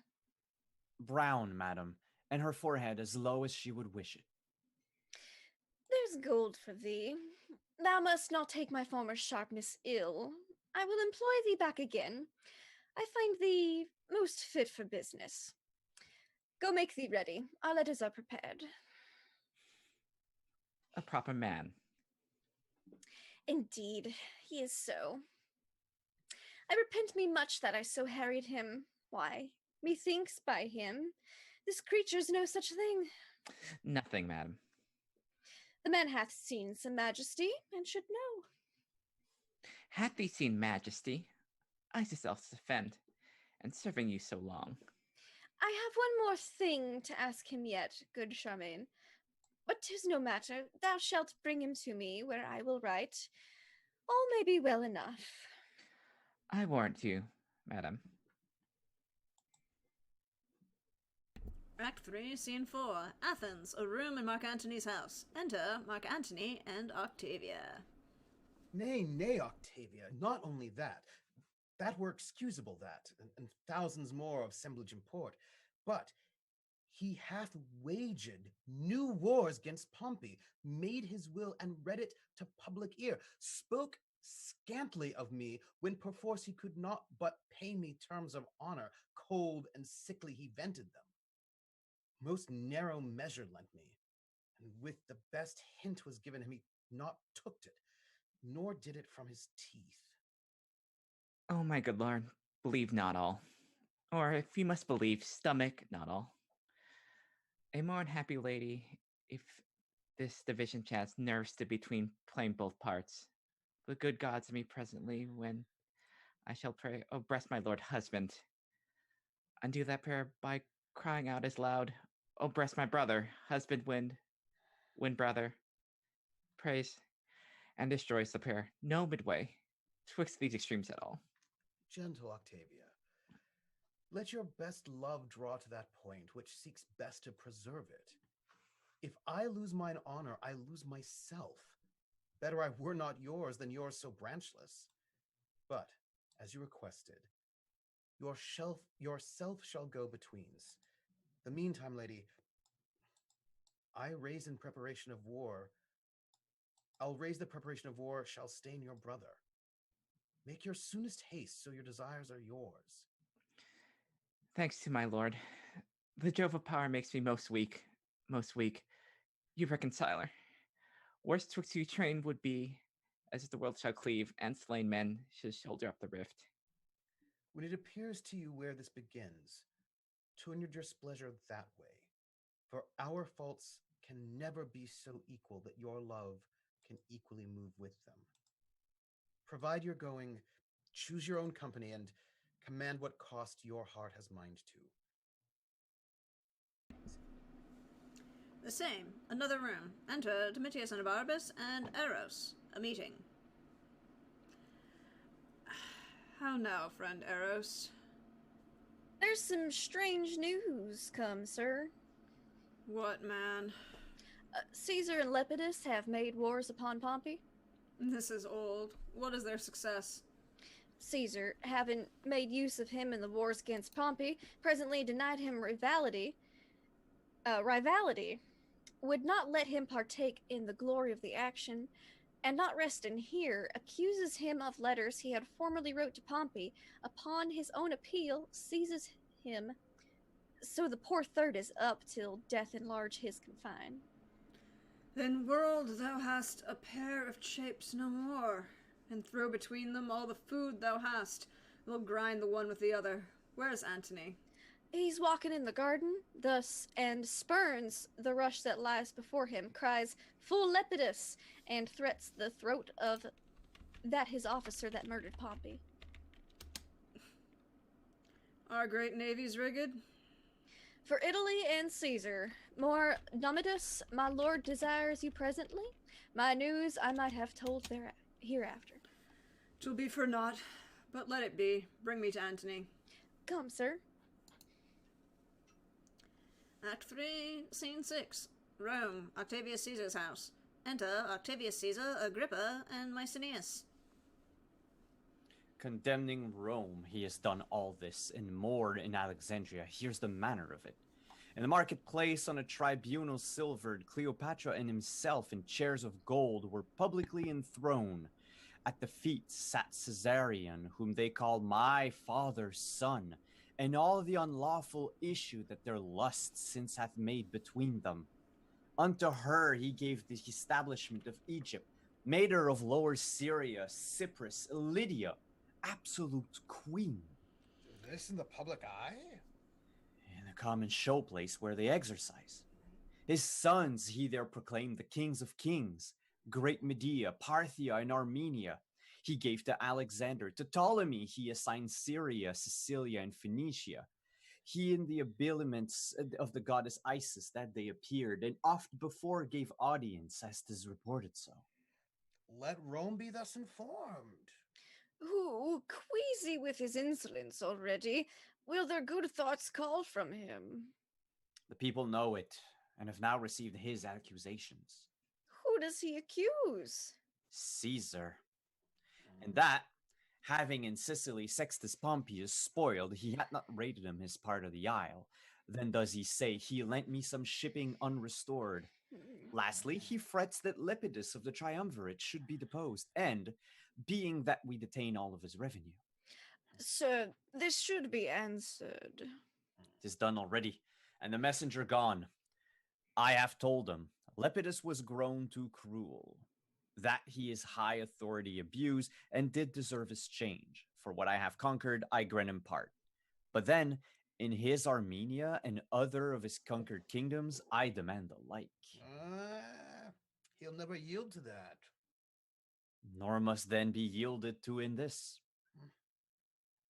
Hail, Caesar and my lord. Hail, most dear Caesar. Weren't you like in Greece 2 seconds ago?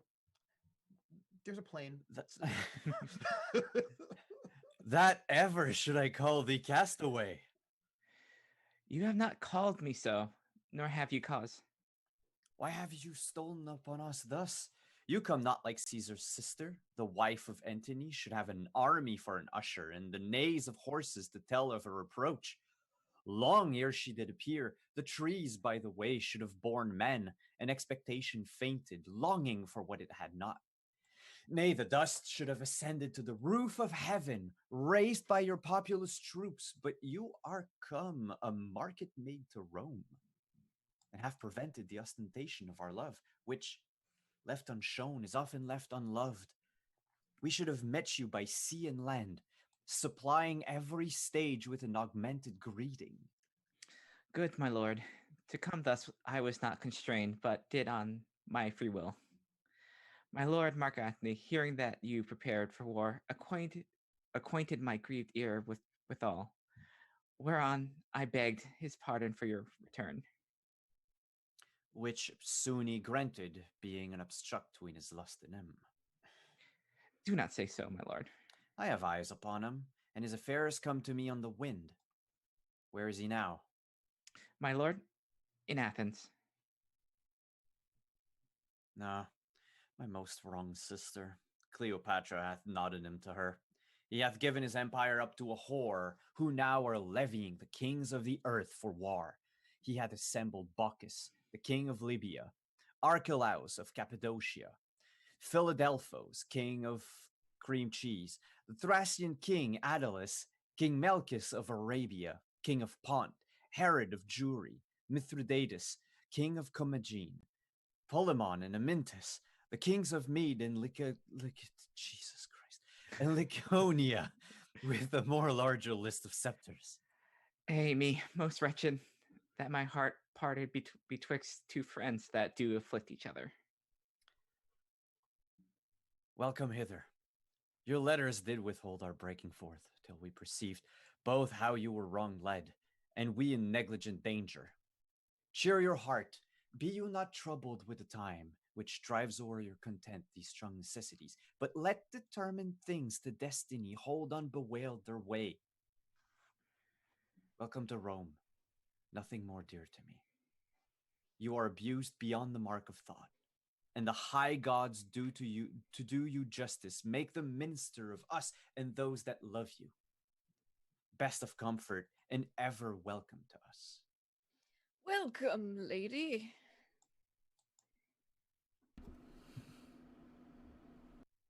Welcome, dear madam. Each heart in Rome doth love and pity you. Only the adulterous Antony, most large in his abominations, turn you off, and gives his potent regiment to a troll that noises it against us. Is it so, sir? Most certain. Sister, welcome. Pray you be ever known to patience, my dear sister. Act 3, Scene 7, near Actium, Mark Antony's camp. Enter Cleopatra and Domitius and the barbers. I will be even with thee, doubt it not. But why? Why? Why? Thou hast forspoke my being in these wars, and sayest it is not fit. Well, is it? Is it? If not denounced against us, why should we not be there in person?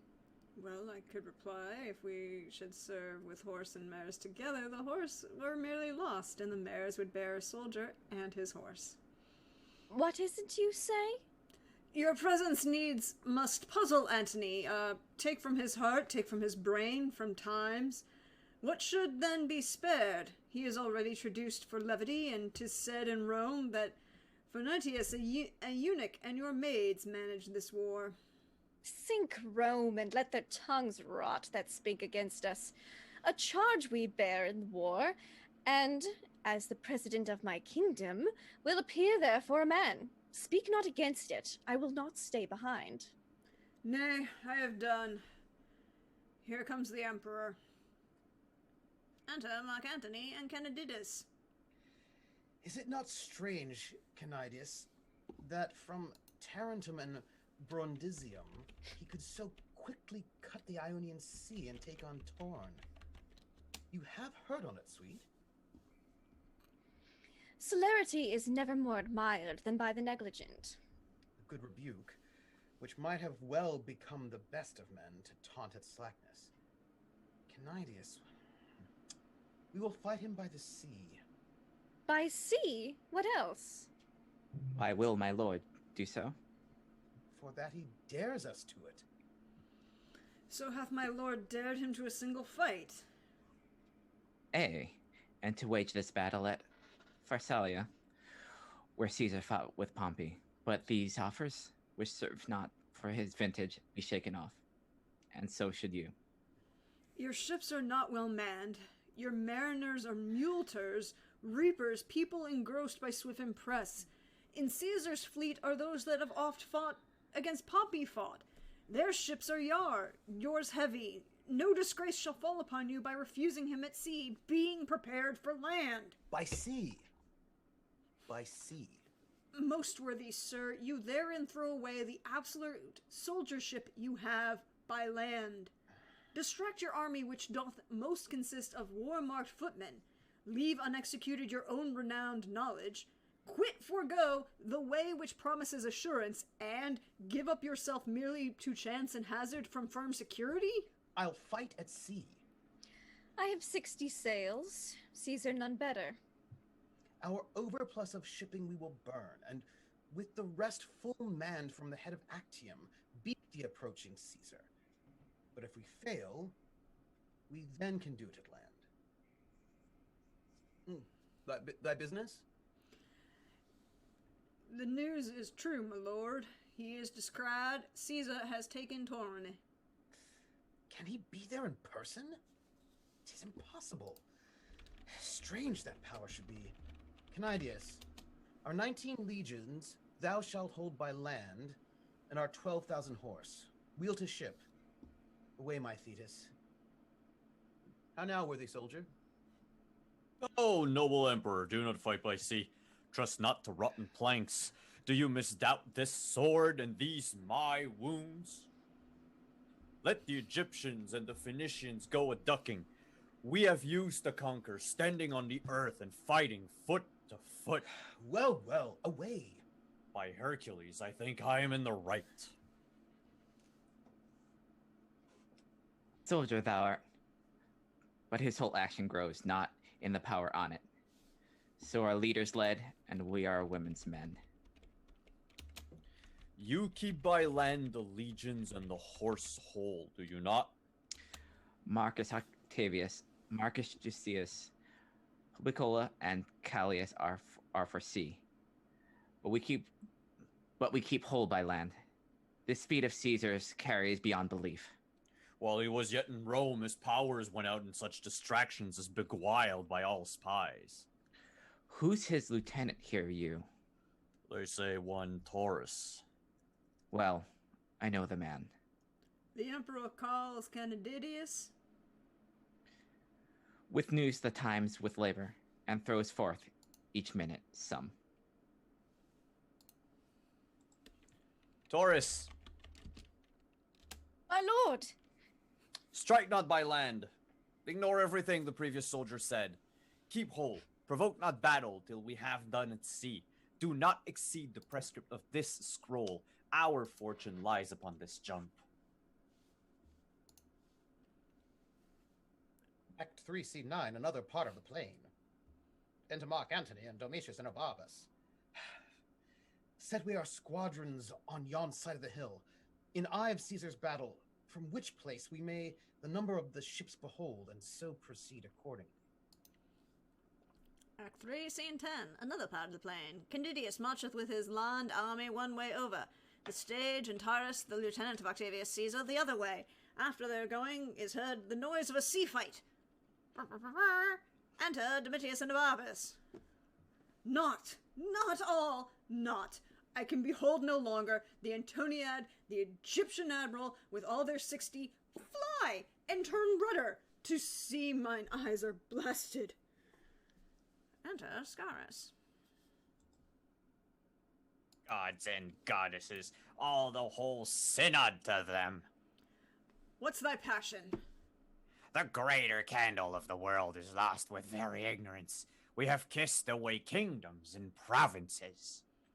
How appears the fight? On our side, like the talking pestilence, where death is sure. I think he has a stroke. Yon Ribbergered. What's that? Ribbergered? Ribargered. Oh, Yon Ribargenag of Egypt. Ah! Whom leprosy overtake? In the midst of the fight, when vantage like a pair of twins appeared, both as the same, or rather, ours the elder. The breeze upon her, like a cow in June, hoists sails and flies. That I beheld. Mine eyes did sicken at the sight, and could not endure a further view. She once being loofed, the noble ruin of her magic, Antony claps on his sea wing, and like a doting mallard, leaving the fight in height, flies after her. I never saw an action of such shame, experience, manhood, honor, and ne'er before did violate so itself. Alack! Enter Candidius. our fortune on the sea is out of breath and sinks most lamentably. Had our general been what he knew himself, it had gone well. Oh, he has given example of our flight most grossly by his own. Are you thereabouts? Why then, good night indeed. Toward Peloponnesus are they fled. 'Tis easy to it, and there I will attend what further comes. To Caesar will I render my legions and my horse. 6 kings already show me the way of yielding. I'll yet follow the wounded chance of Antony, though my reason sits in the wind against me. Act 3, Scene 11. Alexandria, Cleopatra's palace. Enter Mark Antony with attendants. Hark! The land bids me tread no more upon't. It is a shame to bear me. Friends, come hither. I am so laden in the world that I have lost my way forever. I have a ship laden with gold. Take that, divide it, fly, and make your peace with Caesar. Fly, not we. I have fled myself, and have instructed cowards to run and show their shoulders. Friends, be gone. I have myself resolved upon a course which, has no need of you. Be gone. My treasures in the harbor, take it. Oh, I followed that I blush to look upon. My very hairs do mutiny. For the white reprove the brown for rashness, and they them for fear and doting. Friends, be gone. You shall have letters from me to some friends that will sweep your way for you. Pray you, look not sad, nor make replies of loathness. Take the hint which my despair proclaims. Let that be left which leaves itself. To the seaside straightway, I will possess you of that ship and treasure. Leave me, I pray, a little. Pray you now. Nay, do so. For indeed, I have lost command. Therefore I pray you. I'll see you by and by. Enter Cleopatra, led by Charlemagne and Eros. Eros following. Nay, gentle madam, to him comfort him. Do, most dear queen. Do? Oh, that's you. Oh. I saw a Do? C. Do? Why? What else? Let me sit down, oh Juno. No. See you here, sir. Oh, fie. Madam. Madam, oh good empress. Sir. Yes, my lord, yes. He at Philippi kept his sword e'en like a dancer, while I struck the lean and wrinkled Cassius, and 'twas I that the mad Brutus ended. He alone dealt on lieutenantry, and no practice had in the brave squares of war, yet now, no matter. Ah, stand by. The queen, my lord, the queen. Go to him, madam, speak to him. He is unqualitied with very shame. Well then, sustain him. Oh. Most noble sir, arise, the queen approaches. Her head's declined, and death will seize her, but your comfort makes the rescue. I have offended reputation, a most unnoble swerving. Sir, the queen? Oh, whither hast thou led me, Egypt? See how I convey my shame out of thine eyes by looking back what I have left behind, destroyed in dishonor. Oh, my lord, forgive my fearful sails. I little thought you would have followed. Egypt, thou knowst too well my heart was to thy rudder tied by the strings, and thou shouldst tow after me. O'er my spirit thy full supremacy thou knewst, and that thy beck might from thy bidding of the gods command me. Oh, my pardon. Now I must to the young man send humble treaties, dodge and palter the shifts of lowness, who, with half the bulk of the world, played as I pleased, making and marrying fortune and marring fortunes. You did know how much you were my conqueror, and that my sword made weak by and my affection would obey it on all cause. Pardon. Fall not a tear, I say. One of them rates all that is won and lost. Give me a kiss. Even this repays me. We sent our schoolmaster. Has he come back? Love, I am full of lead. Some wine within there, and our viands. Fortune knows we scorn her most when most she offers blows.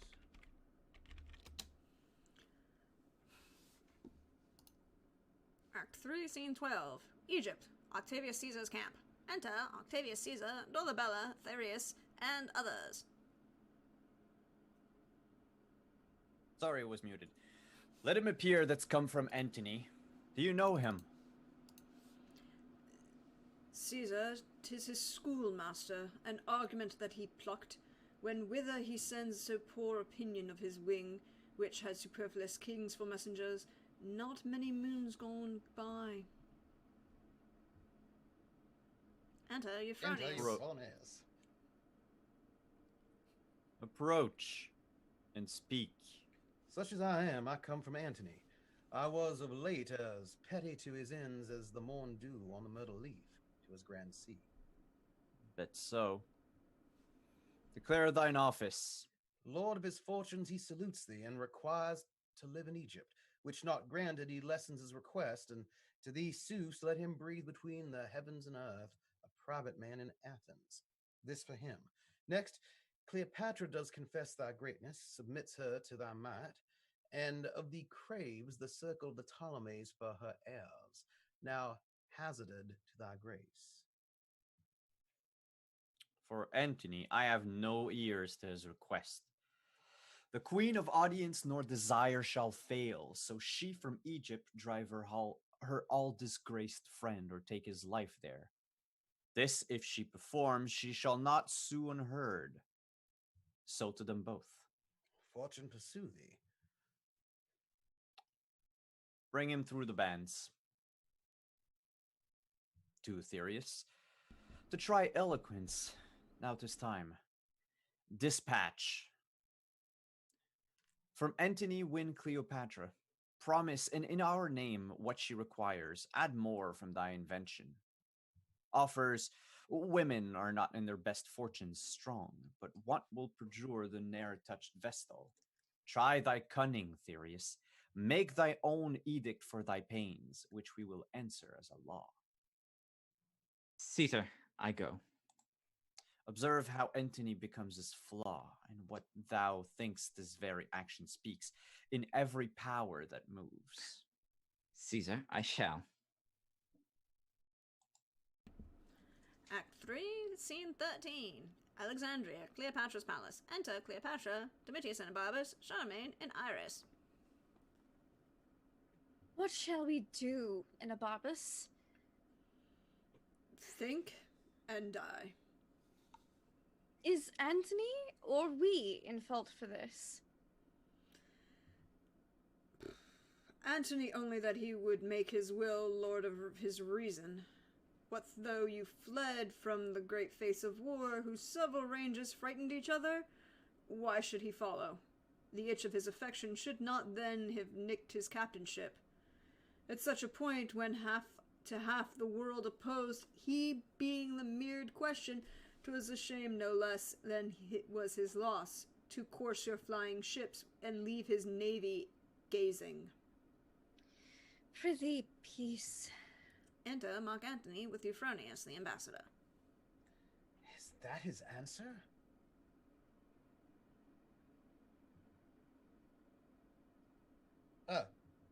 My lord.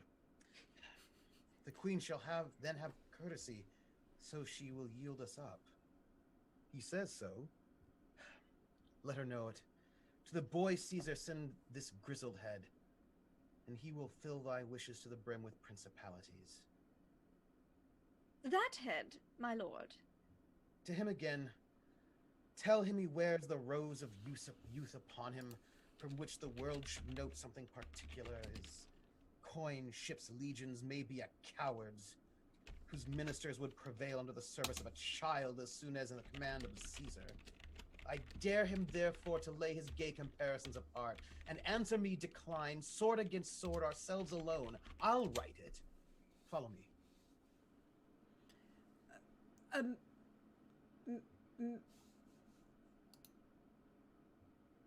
A messenger from Caesar. Oh wait, no, wrong line. Wow, I skipped things. Sorry. Exeunt, Mark Antony and Euphronius. Yes, like enough, high-battled Caesar will unstate his happiness and be staged to the show. Again, a sorter. I see men's judgments are parcelled of their fortunes, and things outward do draw the inward quality after them, to suffer all alike. That he should dream, knowing all measures, the full Caesar will answer his emptiness. Caesar, thou hast subdued his judgment too. Enter attendant. 2 seconds. A message from Caesar. What? No most ceremony? See, my women, against the blown rose may they stop their nose that kneeled unto the buds. Admit him, sir. Mine honesty and I begin to square. The loyalty well held to fools does make our faith mere folly. Yet he that can endure to follow with allegiance a fallen lord does conquer him that did his master conquer, and earns a place in the story. and at our ease. Caesar's will? Hear it thy apart. None but friends. Say boldly. So, happily, are they friends to Antony? He needs as many, sir, as Caesar has, or needs not us. If Caesar please, our master will leap to be his friend. For us, you know, whose he is we are, and that is Caesar's. Oh, so, thus then, thou must renown Caesar entreats not to consider in what case thou stands further than he is Caesar. Go on, right royal. He knows that you embraced not Antony as you did love, but as you feared him. Oh? The scars upon your honor, therefore, he does pity, as constrained blemishes, not as deserved. He is a god, and knows what is most right. Mine honor was not yielded, but conquered merely. To be sure of that, I will ask Antony. Sir, thou art so leaky that we must leave thee to thy sinking, for thy dearest quit thee. Shall I say to Caesar what you require of him? For he partly begs to be desired to give. It much would please him, that of his fortune that you shall make a staff to lean upon. But it would warm his spirits to hear from me to hear from me that you had left Antony and put yourself under his shroud, the universal landlord. What's your name? My name is Thyrius. Most kind messenger, say to great Caesar this. In deputation, I kiss his conquering hand. Tell him I am prompt to lay my crown at his feet, and there to kneel. Tell him, from his all-obeying breath, I hear the doom of Egypt. 'Tis your noblest course, wisdom and fortune combating together. If that the former dare, but what it can, no chance may shake it. Give me grace to lay my duty on your hand. Your Caesar's father oft, when he hath mused of taking kingdoms in, bestowed his lips on that unworthy place as it rained kisses. Re-enter Mark Antony and Domitius and Oarbus.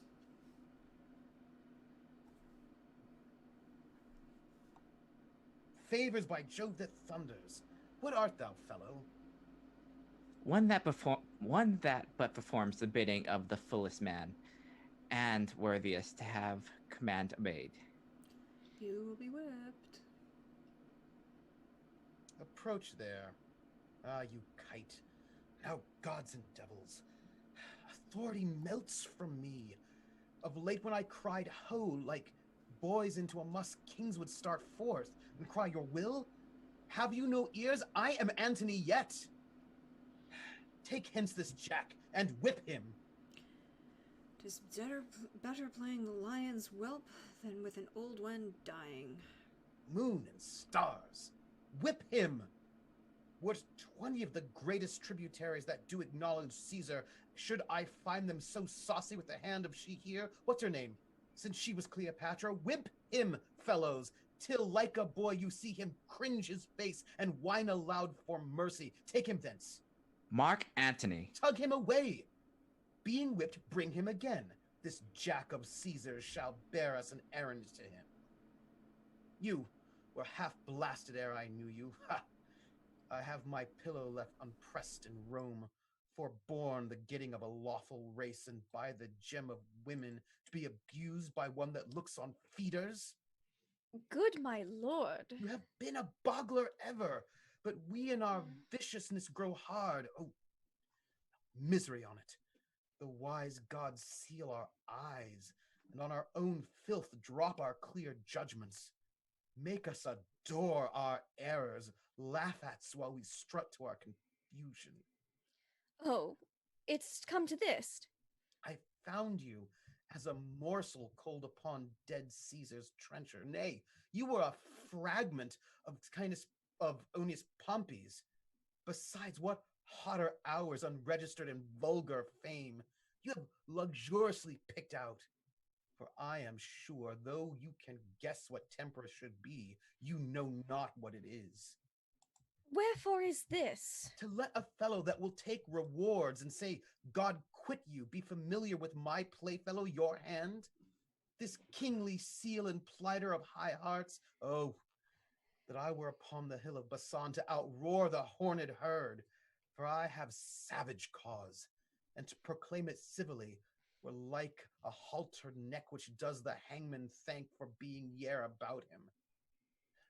Is he whipped? Soundly, my lord. Cried he, and begged a pardon? He did ask a favor. He did ask favor. If that thy father live, let him repent thou wast not made his daughter. And be thou sorry to follow Caesar in his triumph. Since thou hast been whipped for following him, henceforth the white hand of a lady fever thee. Shake thou to look on it. Get thee back to Caesar. Tell him thy entertainment. Look, thou say he makes me angry with him, for he seems proud and disdainful, harping on what I am, not what he knew I was. He makes me angry, and at this time most easy to do it. When my good stars that were my former guides have empty left their orbs and shot their fires into the abysm of hell. If he mislike my speech and what is done, tell him he has Hipparchus, my enfranched bondman, whom he may at pleasure whip, or hang, or torture, as he shall like to quit me. Urge it thou, hence with thy stripes begone. Have you done yet? Alack, our terrene moon is now eclipsed, and it portends alone the fall of Antony. I must stay his time. To flatter Caesar, would you mingle eyes with one that ties his points? Not know me yet? Cold-hearted toward me? Ah, dear, if I be so, from my cold heart let heaven and danger hail, and poison it in the source, and the first stone drop in my neck, as it determines, so dissolve my life, the next Caesarean smite, till by degrees the memory of my womb, together with my brave Egyptians all, by the discondying of this pelted storm lie graveless, till the flies and gnats of Nile have buried them for prey. I'm satisfied. Caesar sits down in Alexandria, where I will oppose his fate. Our force by land hath nobly held. Our severed navy too have knit again, and fleet, threatening most sea-like. Where hast thou been, my heart? Dost thou hear, lady? If from the field I shall return once more to kiss these lips, I will appear in blood. And I and my sword will earn our chronicle. There's hope in it yet. That's brave, my lord. I will be treble-sinewed, hearted, breathed, and fight maliciously. For when mine hours were nice and luckily, men did ransom lives of me for jests. But now I'll set my teeth and send to darkness all that stop me. Come.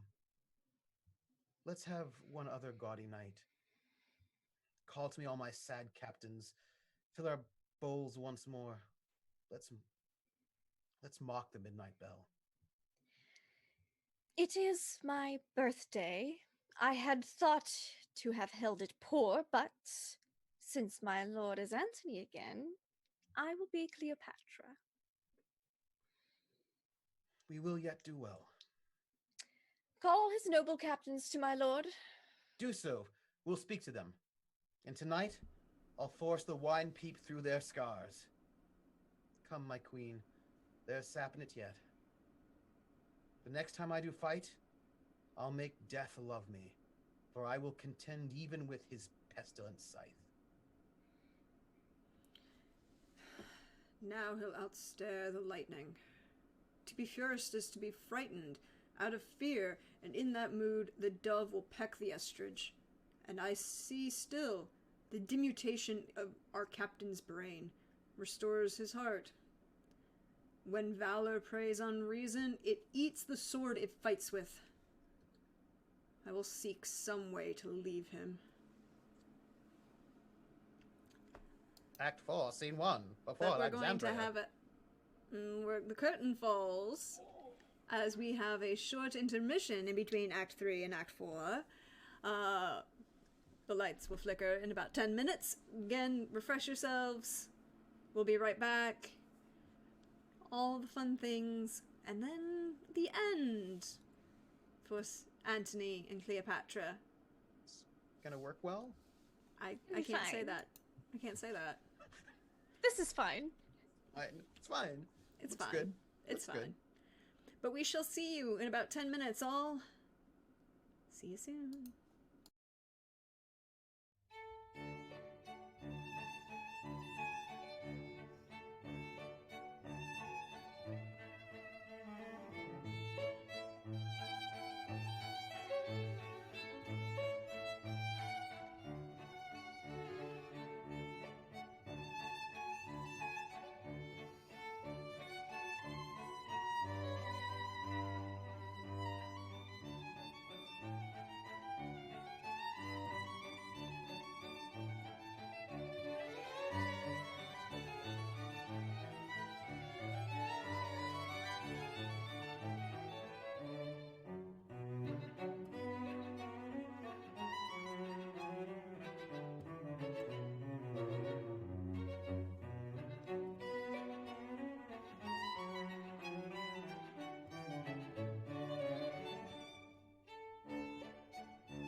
welcome back. We hope you are all refreshed, that there was not a long queue for the restrooms, and that the bartender was willing to give you a deal on the drinks.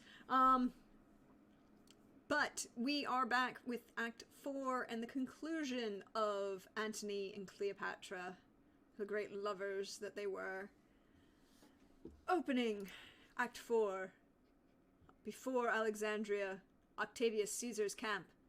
Enter Octavius Caesar, Agrippa, and Maecenas with his army. Octavius Caesar reading a letter. You calls me, boy. Let's assume that like Octavius was also eating bacon at the same time. Yeah. I mean, he Yes. would have been. I Yeah. think I mean, why not? that's what the what do they call them? The paleo people. Like everything is bacon all the time, so bacon is totally Yes. historically accurate. He calls me boy, and chides as he had power to beat me out of Egypt. My messenger he hath whipped with rods, dares me to personal combat. Caesar to Antony, let the old ruffian know I have many other ways to die. Meantime, laugh at his challenge. Caesar must think when one so great begins to rage, he's hunted even to falling. Give him no breath, but now make boot of his distraction. Never anger made good guard for itself. Let our best heads know that tomorrow, the last of many battles we mean to fight. Within our files, there are of those that served Mark Antony, but late enough to fetch him in. See it done, and feast the army. We have store to do it, and they have earned the waste. Poor Antony. Act 4, Scene 2. Alexandria, Cleopatra's palace. Enter Mark Antony, Cleopatra, Domitius and Barbus, Charlemagne, Iris, Alexis, and others. You will not fight with me, Domitius. Nope. Why should he not? He thinks, being 20 times of better fortune, he is 20 men to 1. Tomorrow, soldier, by sea and land, I'll fight. Or I will live or bathe my dying honor in the blood shall make it live again. Wilt thou fight well? I'll strike and cry, take all! Well said. Come on. Call forth my household servants. Let's tonight be bounteous at our meal. Give me thy hand. Thou hast been rightly honest. So hast thou. Thou, and thou, and thou. You have served me well, and kings have been your fellows. What means this? 'Tis one of those odd tricks which sorrows shoots out of the mind. And thou art honest too. I wish I could be made so many men and all of you clapped up together in an Antony that I might do you service so good as you have done. Gods forbid. Well, my good fellows, wait on me tonight. Scant not my cups and make as much of me as when mine empire was your fellow too, and suffered my command. What does he mean? To make his followers weep. Tend me tonight. May be it is the period of your duty. Haply you shall not see me more. Or if, a mangled shadow, perchance tomorrow you'll serve another master. I look on you as one that takes his leave. Mine honest friends, I turn you not away, but like a master married to your good service, stay till death. Tend me tonight 2 hours, I ask no more. And the gods yield you for it. What mean you, sir, to give them this discomfort? Look, they weep, and I, an ass, an onion-eyed. For shame, transform us not into women. Ho, ho, ho. Now the witch take me if I meant it thus.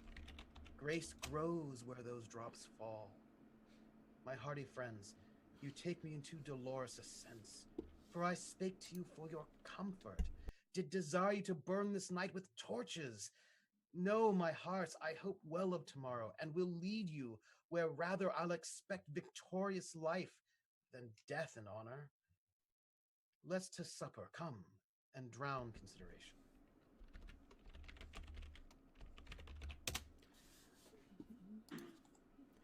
Act 4, Scene 3. The same, before the palace. Enter 2 soldiers to their guard. Brother. Oh. Brother. Well, let me try that again. My fellow Americans. Brother. Good night. Tomorrow is the day. It will determine one way. Fare you well. Heard you nothing strange about the streets? Nothing. What news? Belike 'tis but a rumor. Good night to you. Well, sir. Good night. Soldiers, have careful watch. And you, good night, good night. Well, here we, and if tomorrow our navy thrive of an absolute hope, our landmen will stand up. 'Tis a brave army, and full of purpose. Peace. What noise? List. List. Hark! Music in the air. Under the earth? It sounds well, does it not? No. Peace, I say. What should this mean? 'Tis the god Hercules whom Antony loved. Now leaves him. I didn't know Hercules and Antony were dating. Oh. Look, let's see if other watchmen do hear what we do. How now, masters? Oh, how now? How no? Oh, no. How Oh, no. How do you How hear do this? you hear this? What? Aye. It's not strange we all spoke together. Do you hear, masters? Do you hear? Follow the noise so far as we have quarter. Let's see how it will give off. What?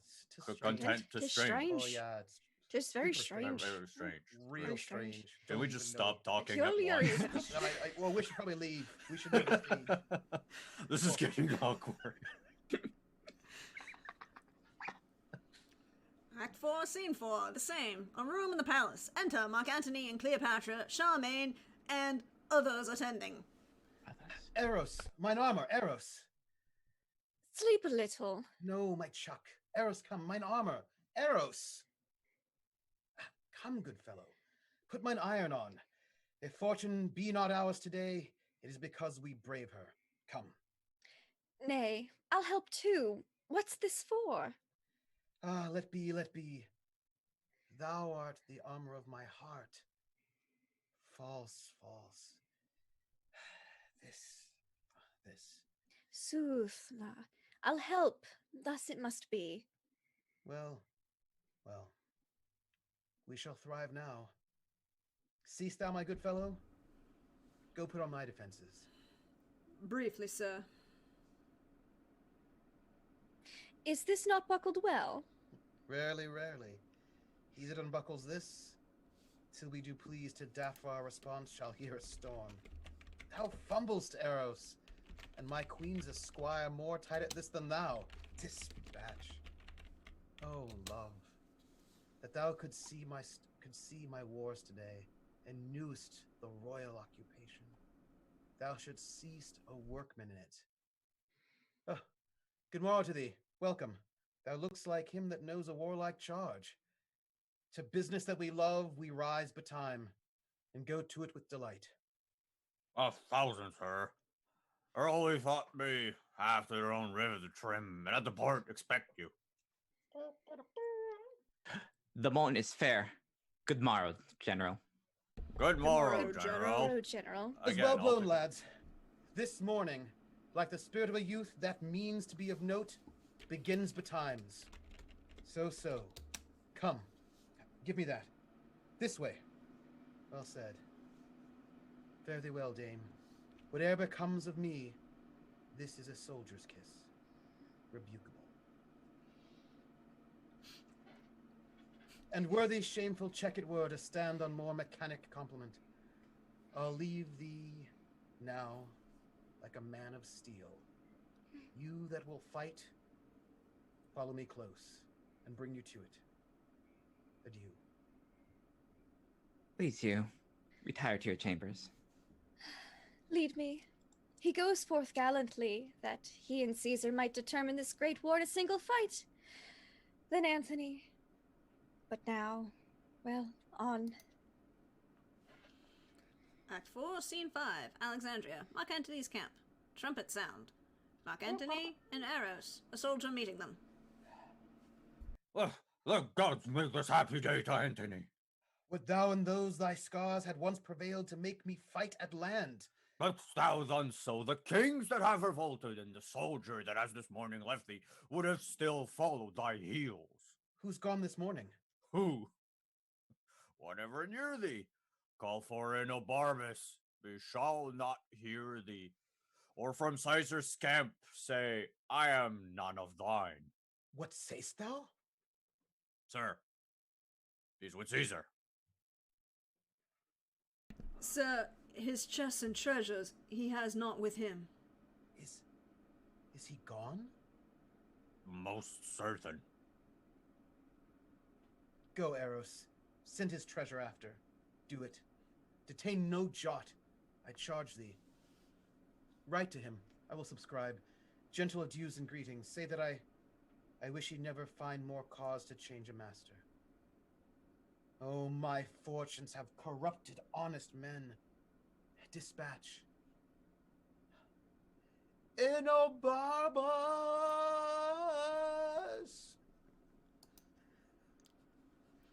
Act 4, Scene 6, Alexandria. Octavius Caesar's camp. Enter Octavius Caesar, Agrippa, Domitius Enobarbus, and others. Go forth, Agrippa, and begin the fight. Our will is Antony be took alive. Make it so known. Caesar, I shall. The time of universal peace is near. Prove this a prosperous day. The three-nooked world shall bear the olive freely. Antony has come into the field. Go charge, Agrippa. Blend those that have revolted in the van. What, we have a van? That Antony may seem to spend his fury upon himself. Blacked out, though, kind of sketchy. Yeah.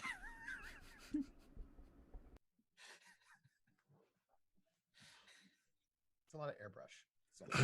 So. Octavius's windowless van. Yeah, it's got that airbrush, pyramids on the side. Yeah. Yep. Mm-hmm. Three wolves and a moon. But yes, my new best friend, Enobarbus, here you come.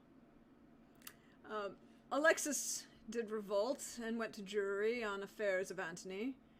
There did persuade great Herod to incline himself to Caesar and leave his master Antony. For this pain Caesar hath hanged him. Candidius and the rest that fell away have entertainment, but no honorable trust. I have done ill, of which I do accuse myself so sorely that I will joy no more.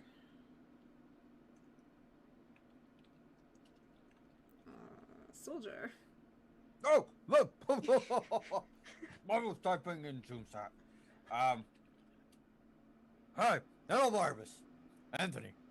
But after thee sent all thy treasure with this bounty overplus, the messenger came on my guard, and thy tent is now unloading of his mules.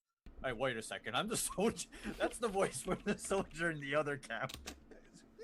He gets around. He probably Brother. It's his twin brother. He's on the other side.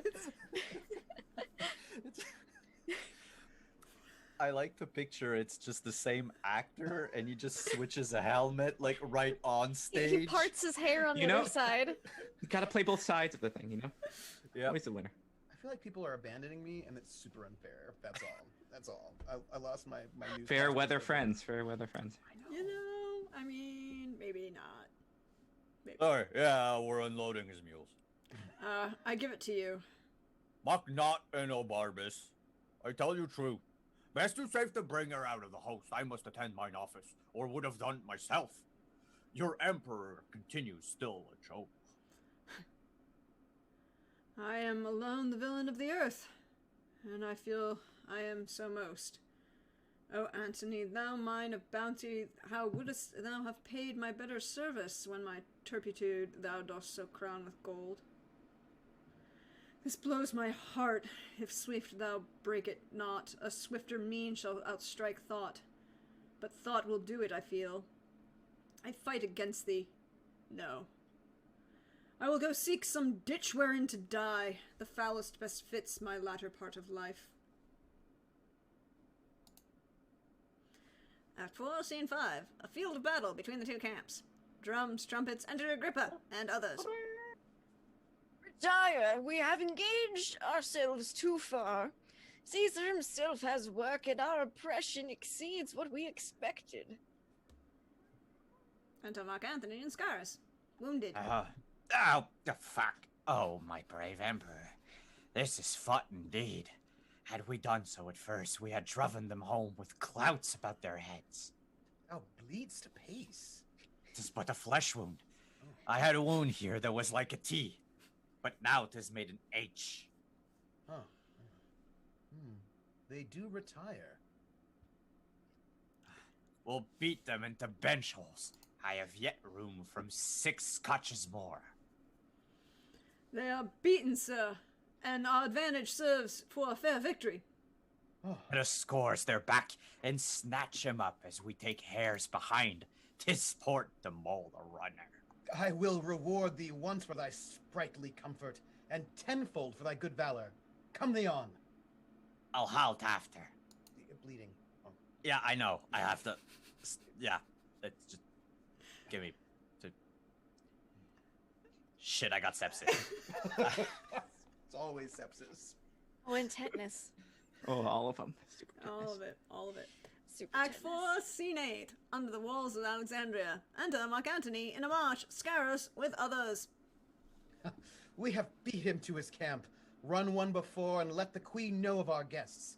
Tomorrow, before the sun shall cease, we'll spill the blood that has today escaped. I thank you all. For doughty-handed are you, and I have fought not as you serve the cause, but as had been each man's like mine. You have shown all Hectors. Enter the city, clip your wives, your friends, tell them your feats, whilst they with joyful tears wash the congealment from your wounds and kiss the honored gashes whole. Give me thy hand. To this great fairy I'll commend thy acts. May her thanks bless thee. O thou day o' the world, chain mine armed neck, leap thou a tyrant all through proof of harness to my heart, and there ride on the pants triumphing. Lord of lords, O infinite virtue, comest thou smiling from the world's greatest snare uncaught? My nightingale, we have beat them to their beds. What girl though gray, do something mingle with our younger brown, yet how we a brain that nourishes our nerves and can get gold for gold of youth. Behold this man, commend unto his lips thy favoring hand. Kiss it, my warrior, he hath fought today as if a god in hate of mankind had destroyed in such a shape. I'll give thee, friend, an armor all of gold. It was a king's. He has deserved it, were it carbunkled like holy Phoebus's car. Give me thy hand. Through Alexandria make a jolly march. Bear our hacked targets like the men that owe them. Had our great palace the capacity to camp this host, we all would sup together and drink caresses to the next day's fate, which promises royal peril.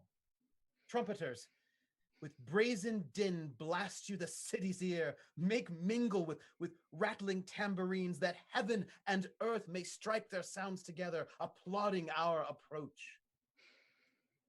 Exeunt.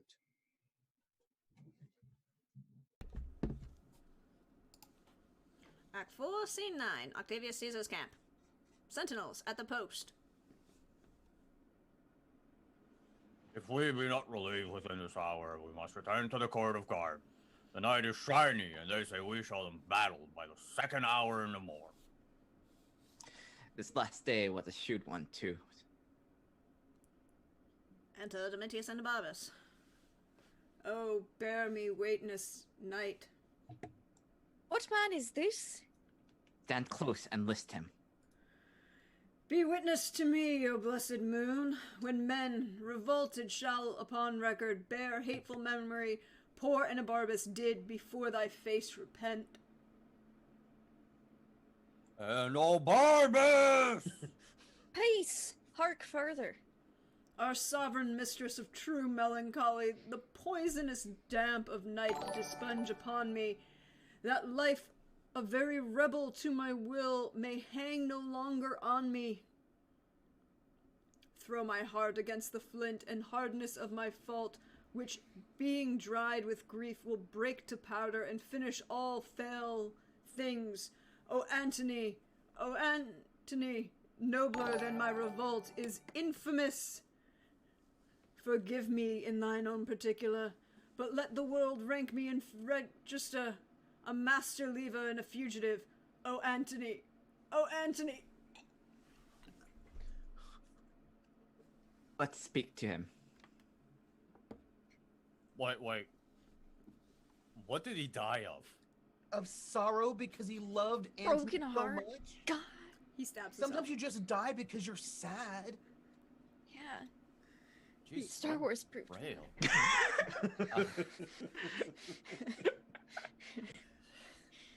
My bad. Star Wars proved it. Yeah. He died of Amidala. Yeah. Broken heart syndrome. It's a thing. Look it up. Google is your friend. Yep. Sorry. Second soldier. Oh, is it my turn? I think It's your turn. your turn. Oh, It's your let's turn. hear him for the things we speak, me consular Caesar. Let's do so. But he sleeps. Swoons, rather, for so bad a prayer as his was never yet for sleep. Go we to him. Awake, sir. Awake. Speak to us. Hear you, sir. The hand of death that wrought him.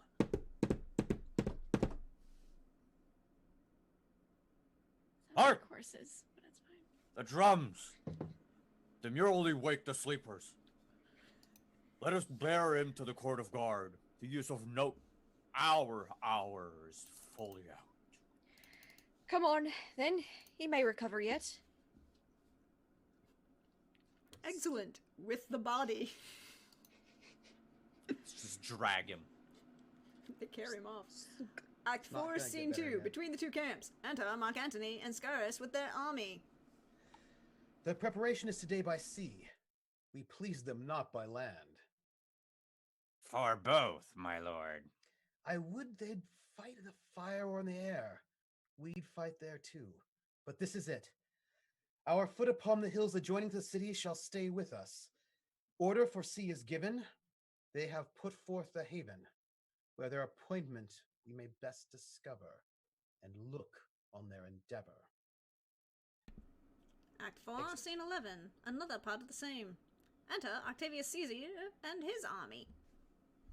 And yet they are not joined. Where yon pine does stand, I shall discover all. I'll bring thee word straight how 'tis like to go. Meanwhile, at the other end of the field. But being charged, we will be still by land. You skip a bit, Trooper. Which is, I Oh my think, gosh, we you're should- right. I was like, it's weird that we're like both of us same times. It's just that one scene is only like one line. It's I'm I sorry. know. It's It would make so much sense if It's they a were big all part field. of the same. I don't It's fine. care. It's fine. I'm sorry. I'm gonna go up and figure out what's happening. I'm gonna go stand up on No, this but that's hill okay. to I'll figure out just- what's I'll- your going side of the field, sir. I'm on my part of the field. But being charged, we will still by land, which as I take it we shall, for his best force is forth to man his galleys. To the vales, and hold our best advantage.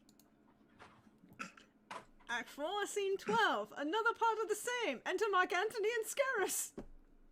Yet they are not joined. Where yon pine does stand, I shall discover all. I'll bring thee word straight how 'tis like to go.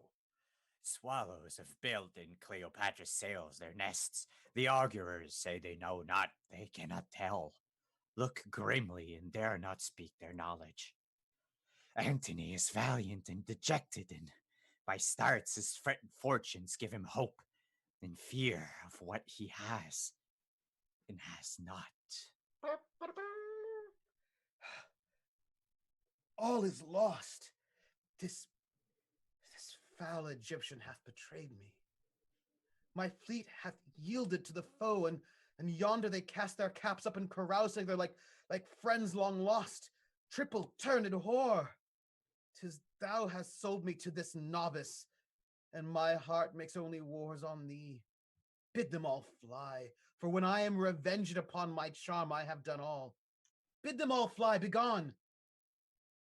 O son, thy uprise shall I see no more. Fortune and Antony part here. Even here do we shake hands.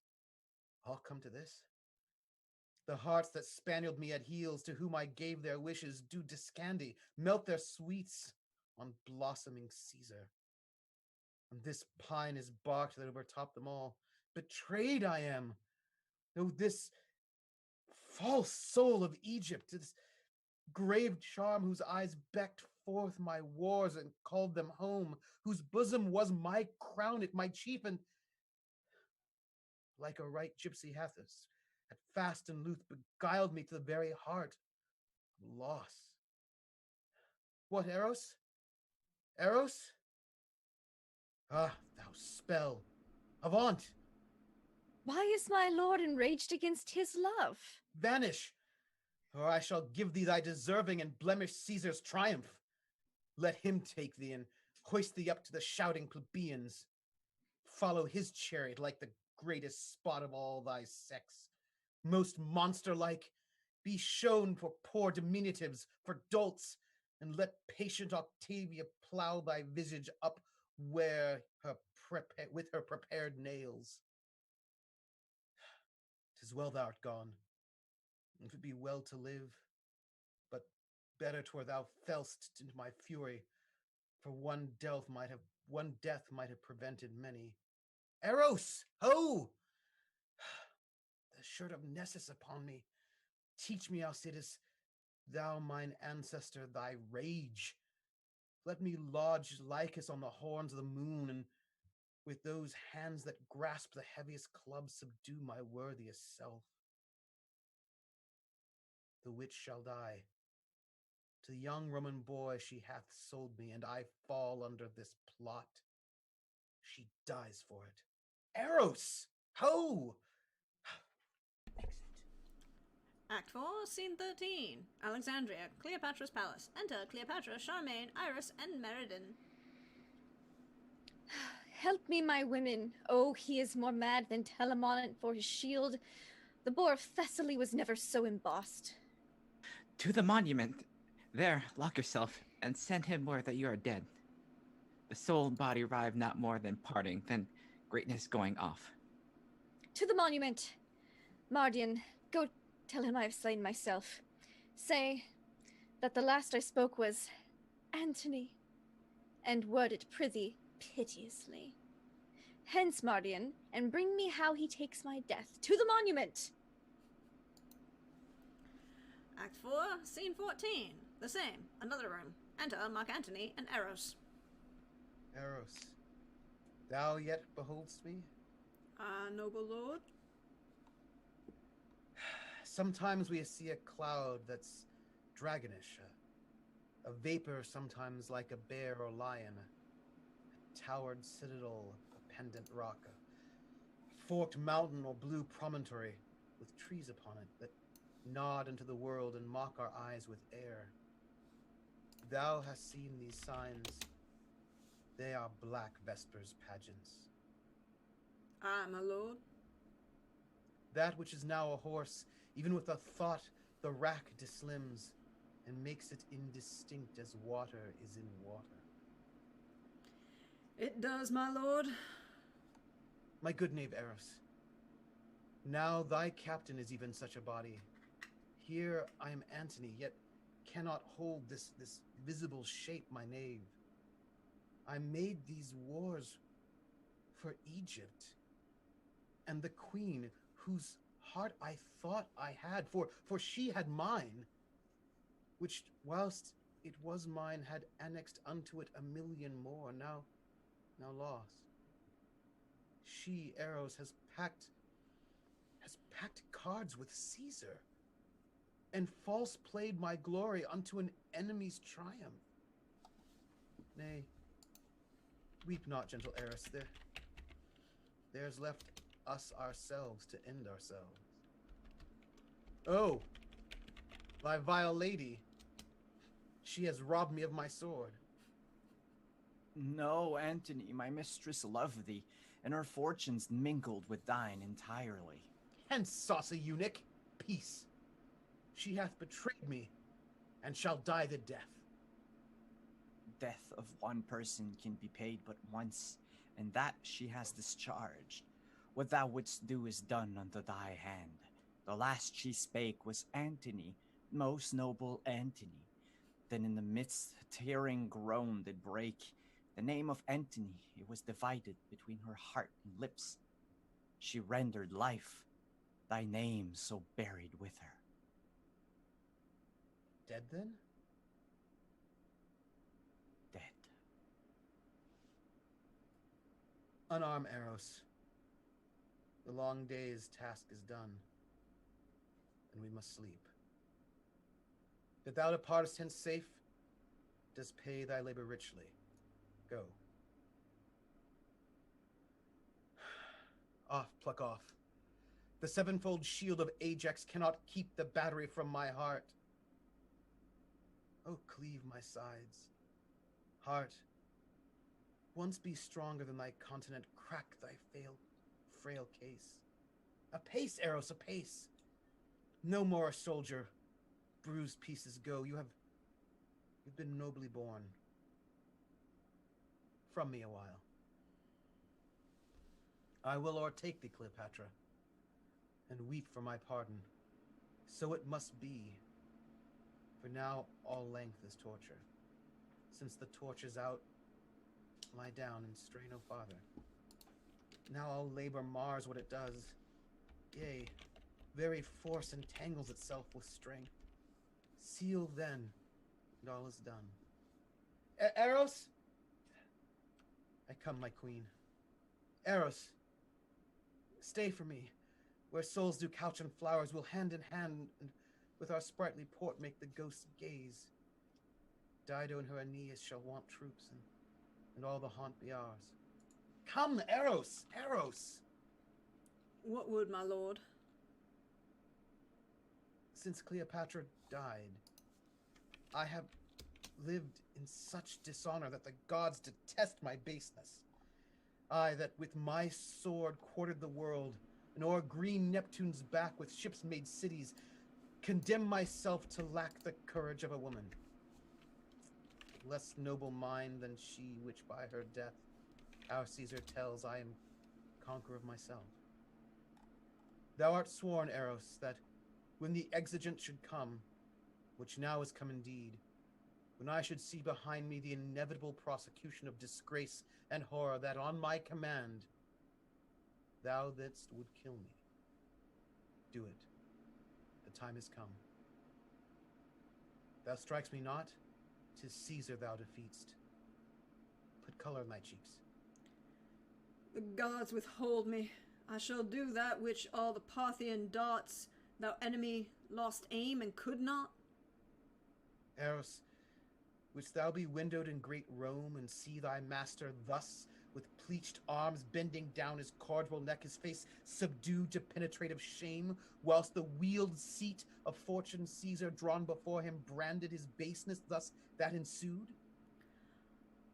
I would not see it. Come then, for with a wound I must be cured. Draw that thy honest sword, which thou hast worn, most useful for thy country. Oh, sir, pardon me.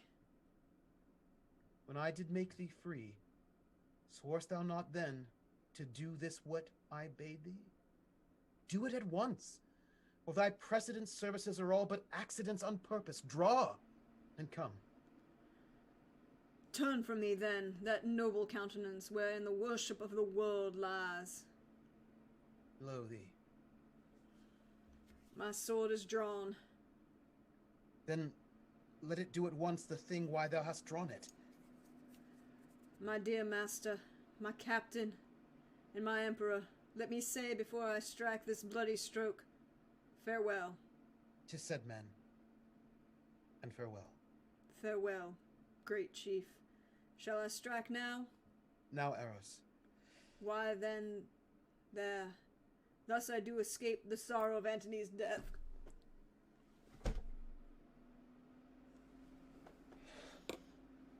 Thrice nobler than myself.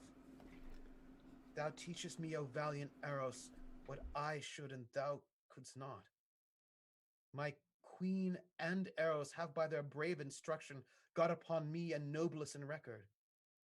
But I will be a bridegroom in my death, and run into it as a lover's bed.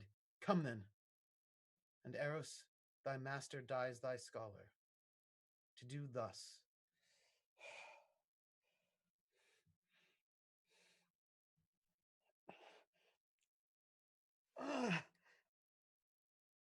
I learned of thee. How? Not dead? Not dead? The guard! Ho! Oh, dispatch me. It's the noise. I've done my work in, friends. Oh, make an end of what I've begun. The star has fallen. And time's at his period. Allison, Alas, whoa. Let him that loved me strike me dead. I don't like you. I don't either. Nor anyone. Thy death and fortunes bid thy followers fly.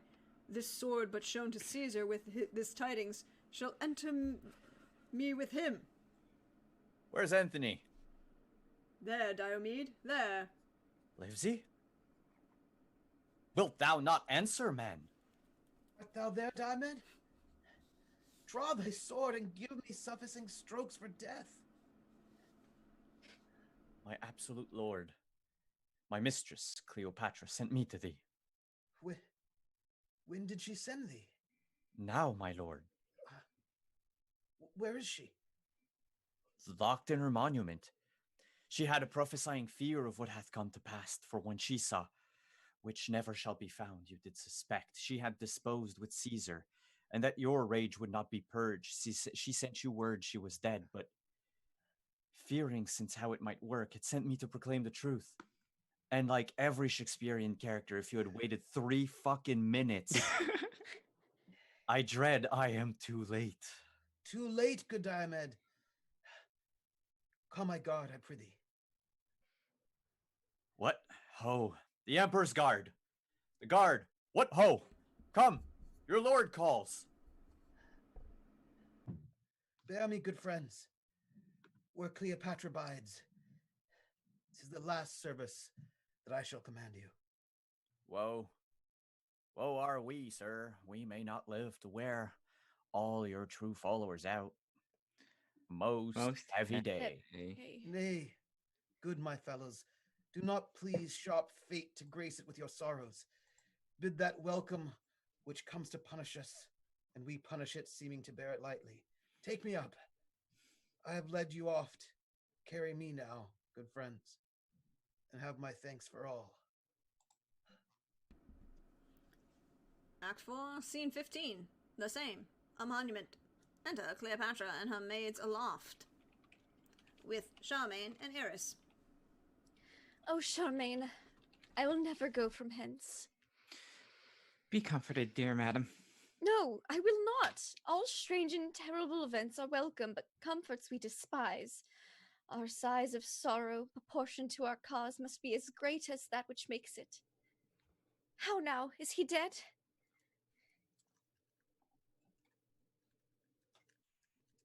His death's upon him, but not dead.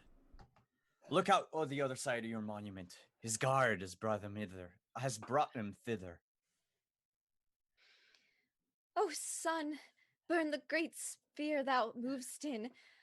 Darkling stand the varying shore of the world. O Antony, Antony, Anthony! Help, Charmaine, help, Iris, help, help! Friends below, let's draw him hither. Peace. Not Caesar's valor hath o'erthrown Antony, but Antony's hath triumphed on itself. So it should be that none but Antony should conquer Anthony. But woe 'tis so. I am dying, Egypt, dying. Only I hear importune death awhile until of many thousand kisses the poor last I lay upon thy lips. I dare not, dear my lord, pardon. I dare not, lest I be taken. Not the imperious show of the full-fortuned Caesar shall ever be bruised with me. If knife, drugs, serpents have edge, sting, or operation, I am safe. Your wife Octavia, with her modest eyes and still conclusion, shall acquire no honor demurring upon me. But come, Antony. Help me, my women, we must draw thee up. Assist, good friends. Oh, quick, or I am gone. Here's sport indeed. How heavy weighs my lord. Our strength is all gone into heaviness. That makes the weight. Had I great Juno's power, the strong-winged Mercury should fetch thee up and set thee by Jove's side. Yet come a little. Wishes were ever fools, so come. Oh. And welcome. Die where thou hast lived. Quicken with kissing. Had my lips that power, thus I would wear them out. A heavy sight. I am dying, Egypt, dying. Give me some wine, and let me speak a little. No, let me speak, and let me rail so high that the false housewife fortune break her wheel, provoked by my offense. One word, sweet queen. Of Caesar, seek your honor with your safety. Oh. They do not go together. Gentle, hear me. None about Caesar trust, but Proculius. My resolution and my hands I'll trust, none about Caesar. The miserable change now at my end lament nor sorrow at. But please your thoughts in feeding them with those my former fortunes wherein I lived. The greatest prince of the world, the noblest. And do now not basely die, not cowardly put off my helmet to my countrymen, a Roman valiantly vanquished. Now, my spirit is going. I can no more. Noblest of men, wouldst die? Hast thou no care of me? Shall I abide in this dull world, which in thy absence is no better than a sty? Oh, see my women. The crown of the earth doth melt, my lord. Oh, withered is the garland of the war, the soldier's pole is fallen. Young boys and girls are level now with men. The odds is gone, and there is nothing left remarkable beneath the visiting moon. Oh, quietness, lady. She is dead too, our sovereign. Lady. Madam. Oh, madam. Royal Egypt, Empress. Peace, Eris. No more, but e'en a woman, and commanded by such poor passion as the maid that milks and does the meanest chairs. It were for me to throw my scepter at the injurious gods, to tell them that this world did equal theirs, till they had stolen our jewel. All's but naught. Patience is Scottish, and impatience does become a dog that's mad. And then it is sin to rush into the secret house of death, ere death dare come to us. How do you, women? What? Good cheer! Why, how now, Charmaine, my noble girls? Ah, women, look. Our lamp is spent, it's out. Good sirs, take heart, we'll bury him. And then, what's brave, what's noble, let us do it after the high Roman fashion, and make death proud to take us. Come, away. This case of that huge spirit now is cold. Ah, women, come. We have no friend but resolution and the briefest end.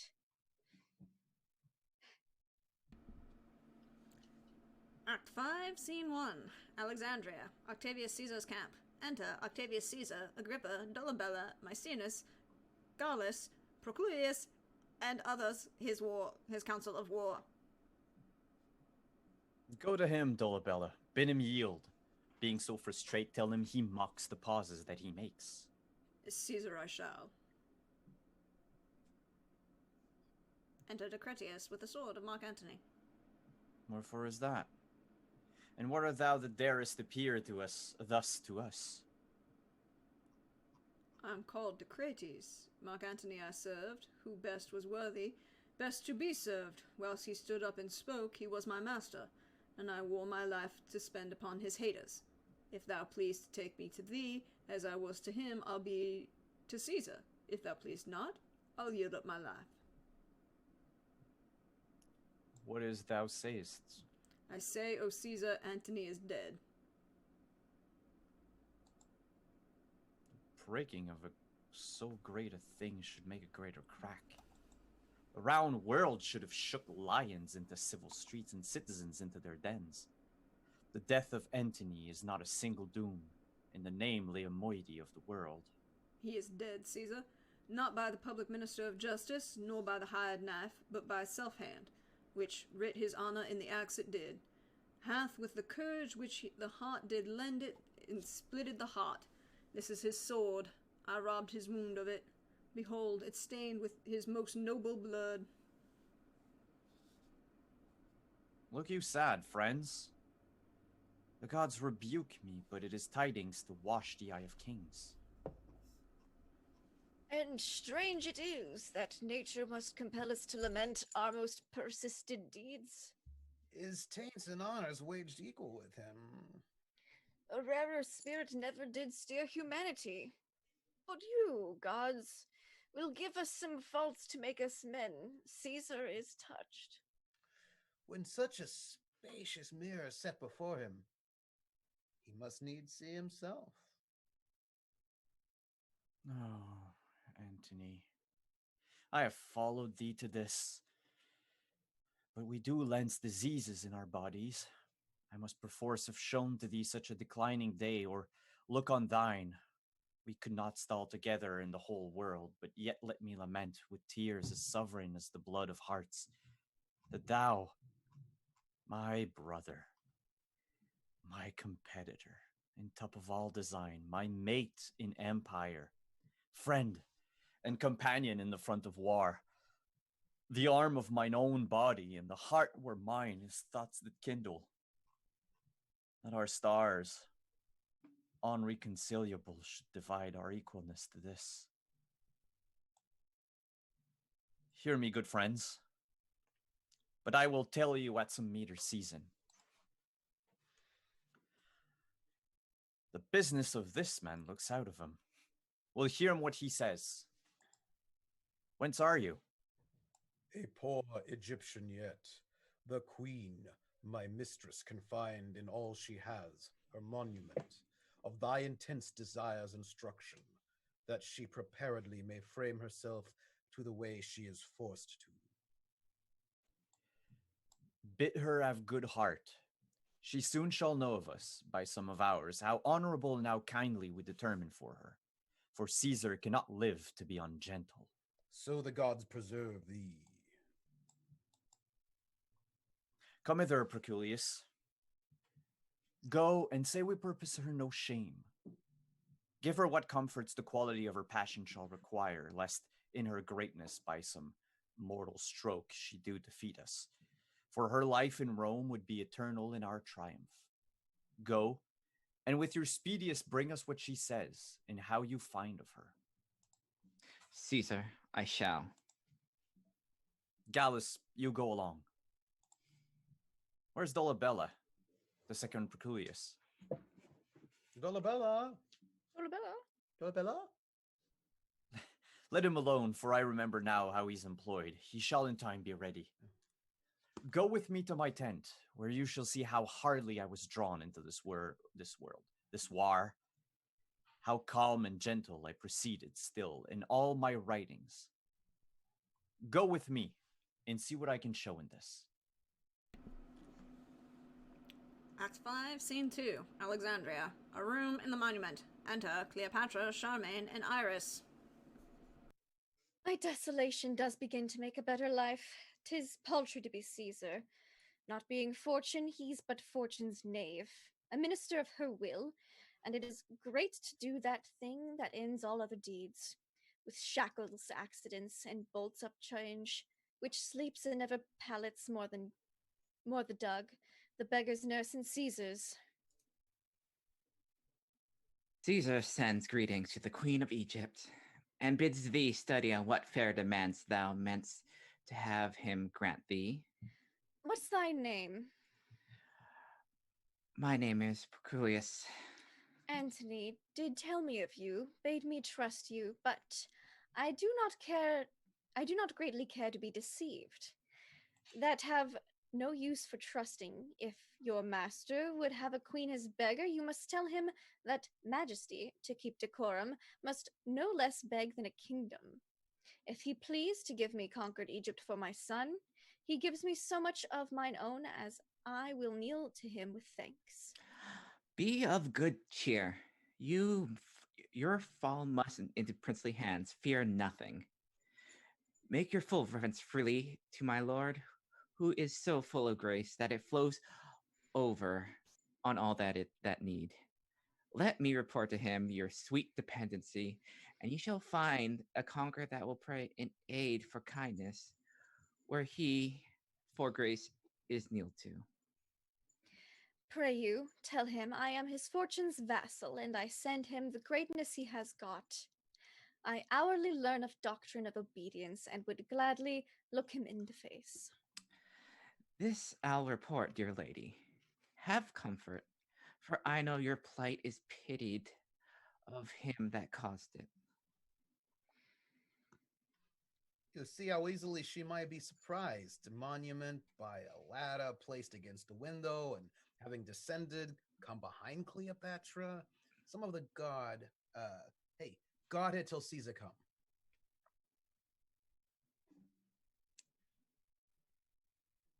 Royal Queen. Oh, Cleopatra, thou art taken, queen. Quick, quick, good hands. Shink. Hold, worthy lady, hold. Do yourself no wrong. Who are in this relieved but not betrayed? What, of death too, that rids our dogs of languish?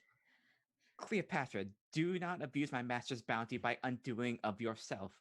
Let the world see his noblest well acted, which your death will never let come forth. Where art thou, death? Come hither, come! Come and take a queen, worthy of many babes and beggars. Oh, temperate lady. Sir, I will eat no meat. I'll not drink, sir. If idle talk will once be necessary, I'll not sleep neither. This mortal house I'll ruin. Do Caesar what he can. Know, sir, that I will not wait pinioned at your master's court, nor once be chastised with the sober eye of dull Octavia. Shall they hoist me up and show me to the shouting varletry of censuring Rome? Rather a ditch in Egypt be gentle grave unto me. Rather on Nilus's mud lay me stark naked, let the water flies blow me dabbering. Rather make my country's high pyramids my gibbet, and hang me up in chains. You do extend these thoughts of horror further than you shall find cause in Caesar. Proculius, what hast thou done to my master? Caesar knows, and hath sent for thee. For the queen, I'll take her to my god. So, Dolabella, it shall content me best. Be gentle to her. To Caesar I will speak to you, shall please, if you will employ me to him. Say I would die. Most noble empress, you have heard of me? I cannot tell. Assuredly you know me. No matter, sir, what I have heard or known. You laugh when boys or women tell their dreams. Is't not your trick? I understand not, madam. I dreamed there was an Emperor Antony. Oh, such another sleep that I might see but such another man. If it might please ye. His face was as the heavens, and therein stuck a sun and moon, which kept their course and lighted the earth. Most sovereign creature. His legs bestrid the ocean. His reared arm crested the world. His voice was propertied as the tuned spheres, and that to friends. But when he meant to quail and shake the orb, he was rattling thunder. For his bounty, there was no winter in it. And autumn 'twas that grew no more by reaping. His delights were dolphin-like. They'd show his back above the element they lived in. In his livery walked crowns and crownets, realms and islands were as plates dropped from his pocket. Cleopatra. Think you there was, or might be, such a man as this I dreamed of? Gentle madam, no. You lie.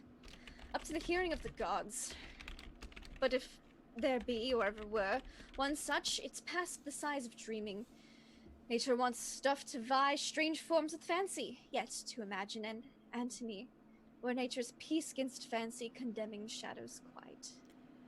Hear me, good madam. Your loss is as yourself great, and you bear it as answering to the weight.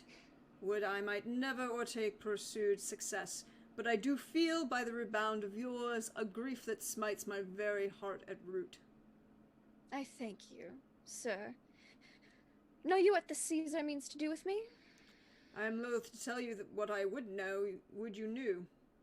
Nay, pray you, sir. Though he be honorable. He'll lead me then. In triumph? Madam, he will. I know it. Make way there, for Caesar, Octavius Caesar. Enter Octavius Caesar, Gallus, Procleus, Massinius, Seleucus, and others of his train. Which is the Queen of Egypt? It is the Emperor, madam. Arise. You shall not kneel. I pray you, rise. Rise, Egypt. Sir, the gods will have it thus. My master and my lord I must obey. Take to you no hard thoughts. Thoughts, the record of what injuries you did us, though written in your flesh, we shall remember as things but done by chance. Sole sir of the world, I cannot project mine own cause so well to make it clear. But I do confess I have been laden with frailties which before have often shamed our sex. Cleopatra, know we will extenuate rather than enforce if you apply yourself to our intents, which towards you are most gentle. You shall find a benefit in this change, but if you seek to lay on me a cruelty by taking Antony's course, you shall bereave yourself of my good purposes and put your children to that destruction which I'll guard them from. If thereon you rely, I'll take my leave. And may, through all the world, 'tis yours, and we, your scutcheons and your signs of conquest, shall hang in what place you please. Here, my good lord. You shall advise me in all for Cleopatra. This is the brief of money, plate, jewels I am possessed of. 'Tis exactly valued, not petty things admitted. Where's Seleucus? Here, madam. This is my treasurer. Let him speak, my lord, upon his peril, that I have reserved to myself nothing. Speak the truth, Seleucus. Madam, I had rather seal my lips than to my peril speak that which is not. What have I kept back? Enough to purchase what you have made known.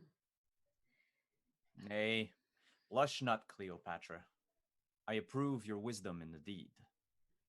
See, Caesar, oh, behold how pomp is followed. Mine will now be yours, and should we shift estates, yours will be mine. The ingratitude of this Seleucus does not even make me wild. Oh, slave, no more trust than love that's hired. What, goest thou back? Thou shalt go back, I warrant thee, but I'll catch thine eyes, though they had wings. Slave, soulless villain, dog, oh, rarely base. Good queen, let us entreat you. Oh, Caesar, what a wounding shame is this, that thou, vouchsafing here to visit me, doing the honor of thy lordliness to one so meek, that mine own servant should parcel some of my disgraces by addition of his envy. Say, good Caesar, that I some lady trifles have reserved, immement toys, things of such dignity, as we greet modern friends withal, and say some nobler token I have kept apart for Livia and Octavia, to induce their meditation. Might I unfold with one that I have... Must I be unfolded with one that I may have bred? The gods, it smites me beneath the fall I have. Prithee go hence, or I shall sow the cinders of my spirits through the ashes of my chance. Wert thou a man, thou wouldst have mercy on me. Forbear, Seleucus. Be it known that we the greatest are misthought for things that others do, and when we fall, we answer others' merits in our name, and are therefore to be pitied. Cleopatra, not what you have reserved, nor what acknowledge put we in the role of conquest. Still be it yours, bestow it at your pleasure. And believe Caesar's no merchant to make prize with you of things that merchants sold. Therefore be cheered, make not your thoughts your prisons. No, dear queen, for we intend so to dispose you as yourself shall give us counsel. Feed and sleep. Our care and pity is so much upon you that we remain your friend. And so, adieu. My master and my lord. Not so. Adieu. He words me, girls, he words me, that I should not be noble to myself. But hark thee, Charmaine. Finish, good lady. The bright day is done, and we are for the dark. Hie thee again. I have spoke already, and it is provided. Go put it to the haste. Madam, I will. Where is the queen? Behold, sir. Dolabella. Madam, as thereto sworn by your command, which my love makes religion to obey, I tell you this. Caesar, through Syria, intends his journey, and with 3 days, you with your children will he send before. Make your best use of this. I have performed your pleasure and my promise. Dolabella, I shall remain your debtor. I, your servant. Adieu, good queen, I must attend on Caesar.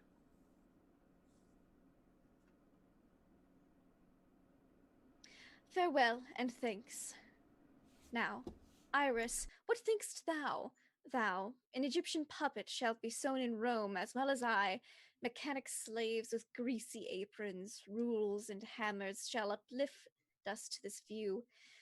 In their thick breaths, rank of gross diet shall be enclouded, and forced to drink their vapor. The gods forbid. Nay, 'tis most certain, Iris. Saucy lictors will catch at us like strumpets, and scald rhymers ballad us out of tune. The quick comedians extemporally will stage us and present our Alexandrian revels.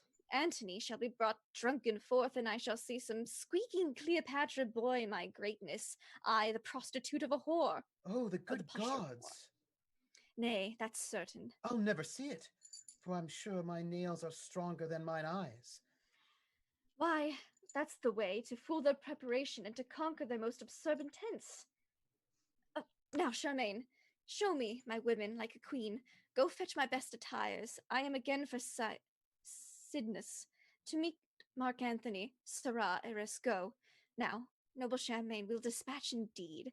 And when thou hast done this chair, I'll give thee leave to play till doomsday. Bring our crown and all. Wherefore's this noise? Here's a rural...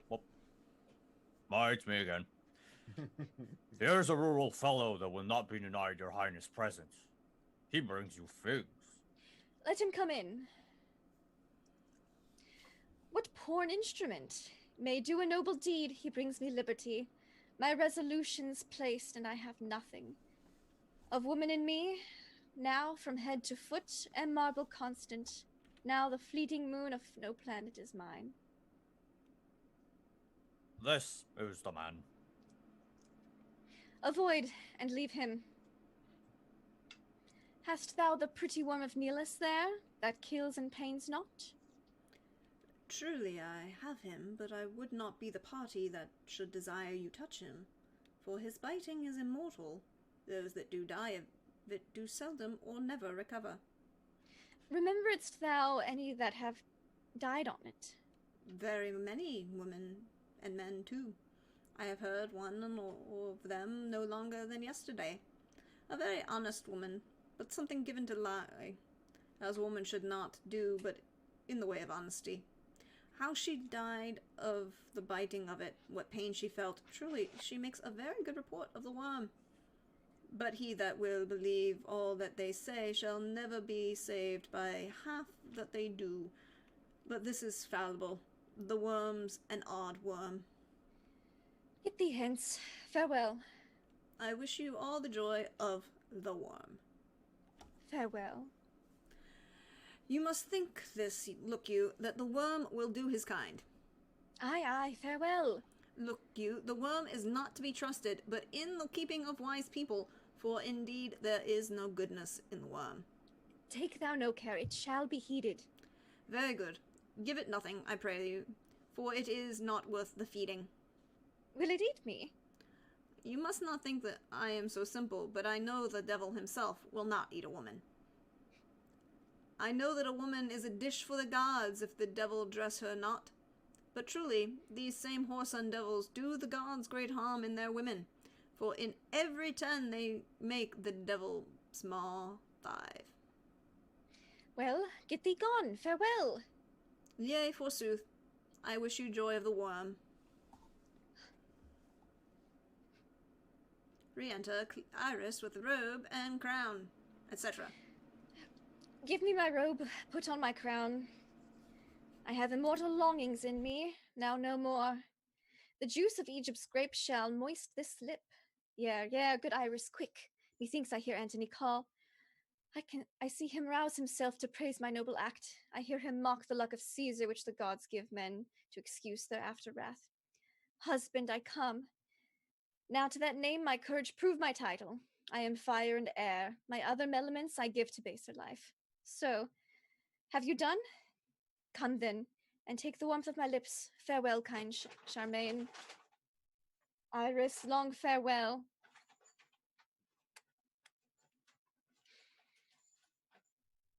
Kisses them, Iris falls and dies. Have I the aspic in my lips? Dost fall? If thou and nature can so gently part, the stroke of death is as lover's pinch, which hurts and is desired. Dost thou lie still? If thus thou vanished, thou tell'st the world it is not worth leave-taking. Dissolve the cloud and rain, that I may say the gods themselves do weak. This proves me base. If she first meet the curled Antony, he'll make demand of her, and spend that kiss which is my heaven to have. Come, thou mortal wretch. With thy sharp teeth this knot intricate of the life at once untie, poor venomous fool, be angry and dispatch. Oh, couldst thou speak, that I might hear thee call great Caesar as unpoliced. O Eastern Star. Peace, peace. Dost thou not see at my breast that sucks the nurse asleep? Oh, break. Oh, break. Oh, sweet as balm, as soft as air, as gentle. Oh, Antony, nay, I will take thee too. What should I stay? In this vile world, so fare thee well. Now boast thee death, in thy possession lies a lass unparalleled. Downy widows close, and golden Phoebus never be beheld of eyes again so royal. Your crown's awry. I'll mend it, then play.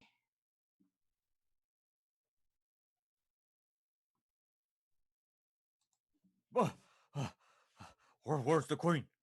Speak softly, wake her not. Caesar is sent. Too slow a messenger. Come apace, dispatch. I partly feel thee. Approach. Oh, all's not well. Caesar's beguiled. There's Dolabella sent from Caesar. Call him. What work is here? Charmaine, is this well done? It is well done, and fitting for a princess descended of so many royal kings. Ah, soldier, dies. How goes it here? All dead. Caesar, thy thoughts touch their effects in this. Thyself art coming to see performed the dreaded act which thou so soughtest to hinder. Away there, away for Caesar! Re-enter Octavius Caesar with his train, marching. Oh, sir, you are too sure an augurer that you did fears done. bravest at the last. She leveled at our purposes, and being royal took her own way. The manner of their deaths? I do not see them bleed. Who was last with them? Simple countryman that brought her figs. This was this basket. Poison, then? Well, Caesar. This Charmaine lived but now. She stood and spake. I found her trimming up the diadem on her dead mistress. Tremblingly she stood, and on the sudden dropped. Noble weakness. If they had swallowed poison, 'twould appear by external swelling, but she looks like sleep, as she would catch another Antony in her strong toil of grace. Here, on her breast, there is a vent of blood, and something blown? The like is on her arm. Really, you just went straight for her boobs? Like, have a bit of respect, man. This is an aspic's jail, and these fig leaves have slime upon them, such as the aspic leaves upon the caves of Nile. Most probable that so she died, for her physician tells me she hath pursued conclusion infinite of easy ways to die. What the hell does that knowledge come from? I like to consult the doctor. Yeah, but I mean, it's like, doctor. Also, Take there's up a her- snake. There's a snake around. Nobody saw the freaking snake. Where is the snake? Like, seriously, There's a everyone snake is around. about to die. Killed Yeah, by there's an a asp. loose poison snake. Anyway, she had pursued conclusions infinite of other ways to die. Take up her bed, and bear her women from the monument. She shall be buried by her Antony. No grave upon the earth shall clip in it a pair so famous. High events as these strike those that make them, and their story is no less in pity than his glory, which brought them to be lamented. Our army shall in solemn show attend this funeral, and then to Rome. Come, Dolabella. See high order in this great solemnity. Oh shit, the snake!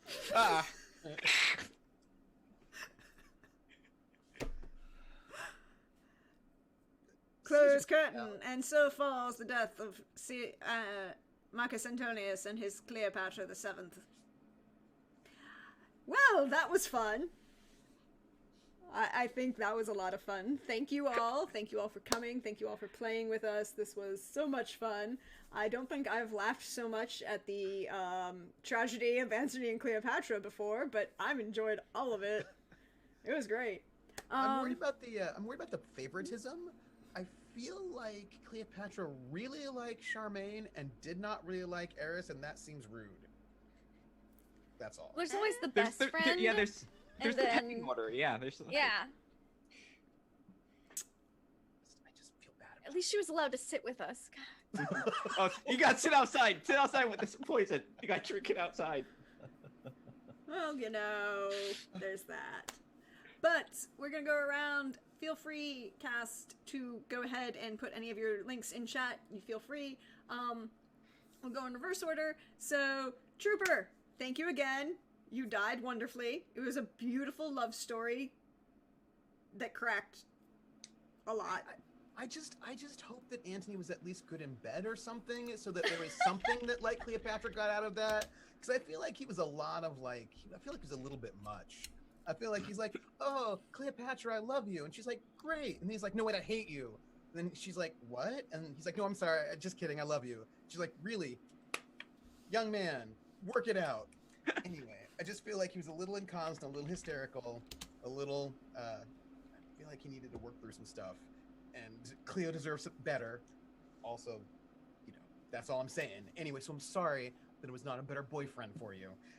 But At least you didn't kill me this time. I didn't kill you this time. You so didn't strangle me. We're getting there. It's better. Like, we're there. I'm Trooper SJP, and you can find me here at Trooper SJP. And tonight at 7 p.m. Eastern, I will be GMing the show that I'm running, which is called City of Light and Shadow, and it is a French Resistance historical campaign. And our heroes are at a party, like it's a party, with art and a lot of Nazis. So I don't know what's going to happen with them. It'll be fine. I'm sure it'll be fine. Our French resistance members are not going to die. That's it. But this was wonderful. I'm so excited. Thank you. Even if I was the questionable boyfriend, but sometimes it happens. You know. So many questionable things. But I'm sure your French resistant officers aren't going to die because JF is one of them, and therefore, that's not going to happen. But JF is currently with a gun. He has a gun, and he's contemplating going into the ballroom where all the Nazi soldiers are and shooting some people, and that would go really poorly. So we'll see. I mean, I'll put my bets on Dusa. Dusa will just show up. It'll be fine. It'll be fine. Next up, thank you, wonderful Cleopatra. Thank you, Lindy, for coming. Thank you for being a wonderful foil to our great Antony. I loved it, and you died as beautiful lovers again. This is all I want out of life, is just to repeatedly die as lovers with Trooper. That's, life goals. I've never even met in person. It doesn't matter. We'll just is there a scene we're where we're about die? It. Is there a scene where we're lovers and we die? Yep. Count me in. I'm down. Let's go. Only can wonder how Witcher's gonna go.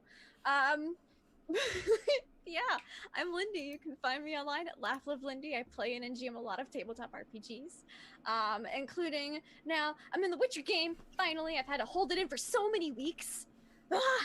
Finally talk about it. Greg and I have been colluding for weeks.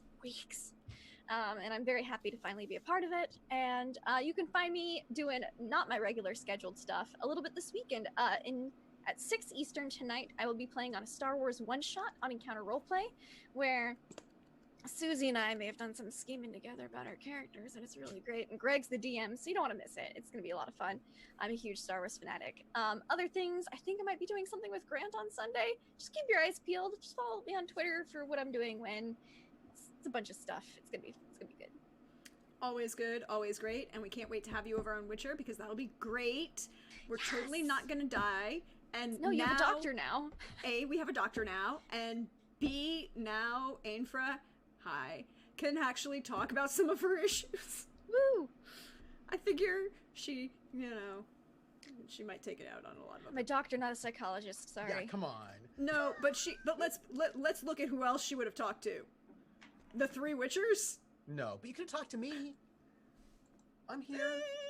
You gonna walk up to your the guy who may or may not been your boyfriend's dad and be like, "Hi, by the way, for the last 70 years, your son and I have been something." It's complicated. Well, then you get to be my daughter-in-law. Yeah, no. It's 100 years. It's gonna be real interesting you talking about that with Yannicka. Yannika's super sassy, I don't think she's gonna talk about that with Yannicka either. But Yeah. She has things. It'll be fun. I can't wait. I can't wait for Wednesday. But next, certainly, our wonderful Octavian. Thank you, Simon, for joining us. You didn't die this time. And I did not. I did, however, turn this entire tragedy into a comedy, and for that I apologize. Why? Why? Well, I don't know. I loved the guard. His performance will be remembered for all time. I just didn't know if my antics would be well received or not. But it's a Friday and I'm hyped up on caffeine, so that's something that happens.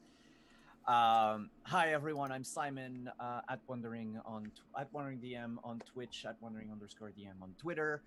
You can find me tonight, actually, as we play Cyberpunk Red, where on my channel and team is about to undertake what is probably the first big important mission of their lives. Then starting tomorrow, we are having CouchCon. So we'll begin right before CouchCon with the finale of Vampire the Masquerade, and then we're gonna have panels, we're gonna have games, we're gonna have a whole lot of stuff, all to raise money for Doctors Without Borders. So you can come check that out. I will be posting today on Twitter the list of panels that are going to be featured on my channel. And then come back next week for a bunch of shows, such as The Witcher, such as Dragon Age, and Legacy. Legacy, life amongst the ruins. And aren't you doing something Saturday morning before the finale of Vampire? Oh yeah, right. I'm super busy. Tomorrow morning at 9 a.m., I am playing in a Witcher game with Dog Cockle and Kelly Butler, the opera geek, and a bunch of other people for CouchCon. Actually, this is going to be on Chromatic Chimera's channel. Yeah. So, lots of things are going on, lots of fun things. And last but certainly not least, Shauna, thank you for coming. Thank you for being here. We appreciate it. Oh, yeah, thanks for having me. I've enjoyed playing everyone's best friend and just watched everyone die, and did die a little bit. Thanks. Yeah, thanks. It's been But only a rusty. little. The poor snake. Snake didn't know what was happening. Look, the snake's fine. He's fine. Yes. But yeah, I'm Shauna Flying Cirrus on Twitter and Instagram. I do art, and playing a bunch of games. I will actually be part of that Witcher game on Saturday morning. Simon, early in the morning, 9 a.m. on Chromatic Chimera. It's true. You're in that game. Yeah, I'm gonna be playing like a little weird goth doctor, so that should be fun. I haven't played Witcher, so it should be fun. We're excited. And then on Mondays, you can catch me on Encounter Roleplay on the Crown Lens, where she kind of popped off last time. I'm sure there's gonna be consequences. There is a little bit of revenge and murder that I killed like 7 or 8 people. I'm not sure, and I think I'm holding my liege lord hostage at the end of a bow. So things are going great. So catch that. It was Well, great. you never know how many people you kill. You're like, I don't know, 7 or 8. They were on horses. It was like minutes, and they're in the forest. That's a lot of counting. Yeah. You know, there were things. It was great. I enjoyed it. Always go watch and check that out. Hi all, welcome. You know me. I'm at Dirgedonan on Twitter or Praxagora Thesmiophoria as you see me around Twitch, and this is my channel. And we have finished our look at Roman history through the eyes of William Shakespeare. But we're going to do so we're going to shift gears up for next week. We come back on Tuesday with some classics on Twitch, and we're going to do on Tuesday and Wednesday a duology of Aphra Bean. She is a 17th century female writer in England who writes farce comedies. And for those of you who don't know what those are sex comedies. They're going to be funny. And I made a promise and confirmed that on Wednesday the lovers will be back. They might not die because it's a comedy. Shocker. Then Thursday, so that's Tuesday and Wednesday. Thursday, we're going to be doing, it has been requested by certain people who are my friends because they want to play Oberon, and I said fine, that we will do Much Ado About Nothing. Which I figure is how I'm going to vent my frustration on Thursday morning after Wednesday's Witcher at Greg. Oh. And then Friday, we will officially be doing the thirstiest play in history. Because I'm a classicist and Lysistrata is a thing that I greatly enjoy and you should all enjoy as well. And I'm pretty sure that Lindy might be coming back for that one too. But check my Twitter because I always post when the schedule is going to be, what we're going to be talking about. You can find me tonight over on Simon's channel for some cyberpunk where I will probably not die, but odds are I will get shot again. I am the only character who doesn't, I don't carry a gun, but I am the only character who's been shot. I mean, that's the way. It is indeed the way. And then on Sunday or Saturday for the finale of Vampire, as I get to run the show, and the bunch of people have discovered there's a shit ton more Tremere in New York than people expected. But other than that, check my Twitter because I always post where I'm going to be, and I will let you know that although the curtain falls tonight, it will rise again, and we'll see you all anon. Have a good day, everyone.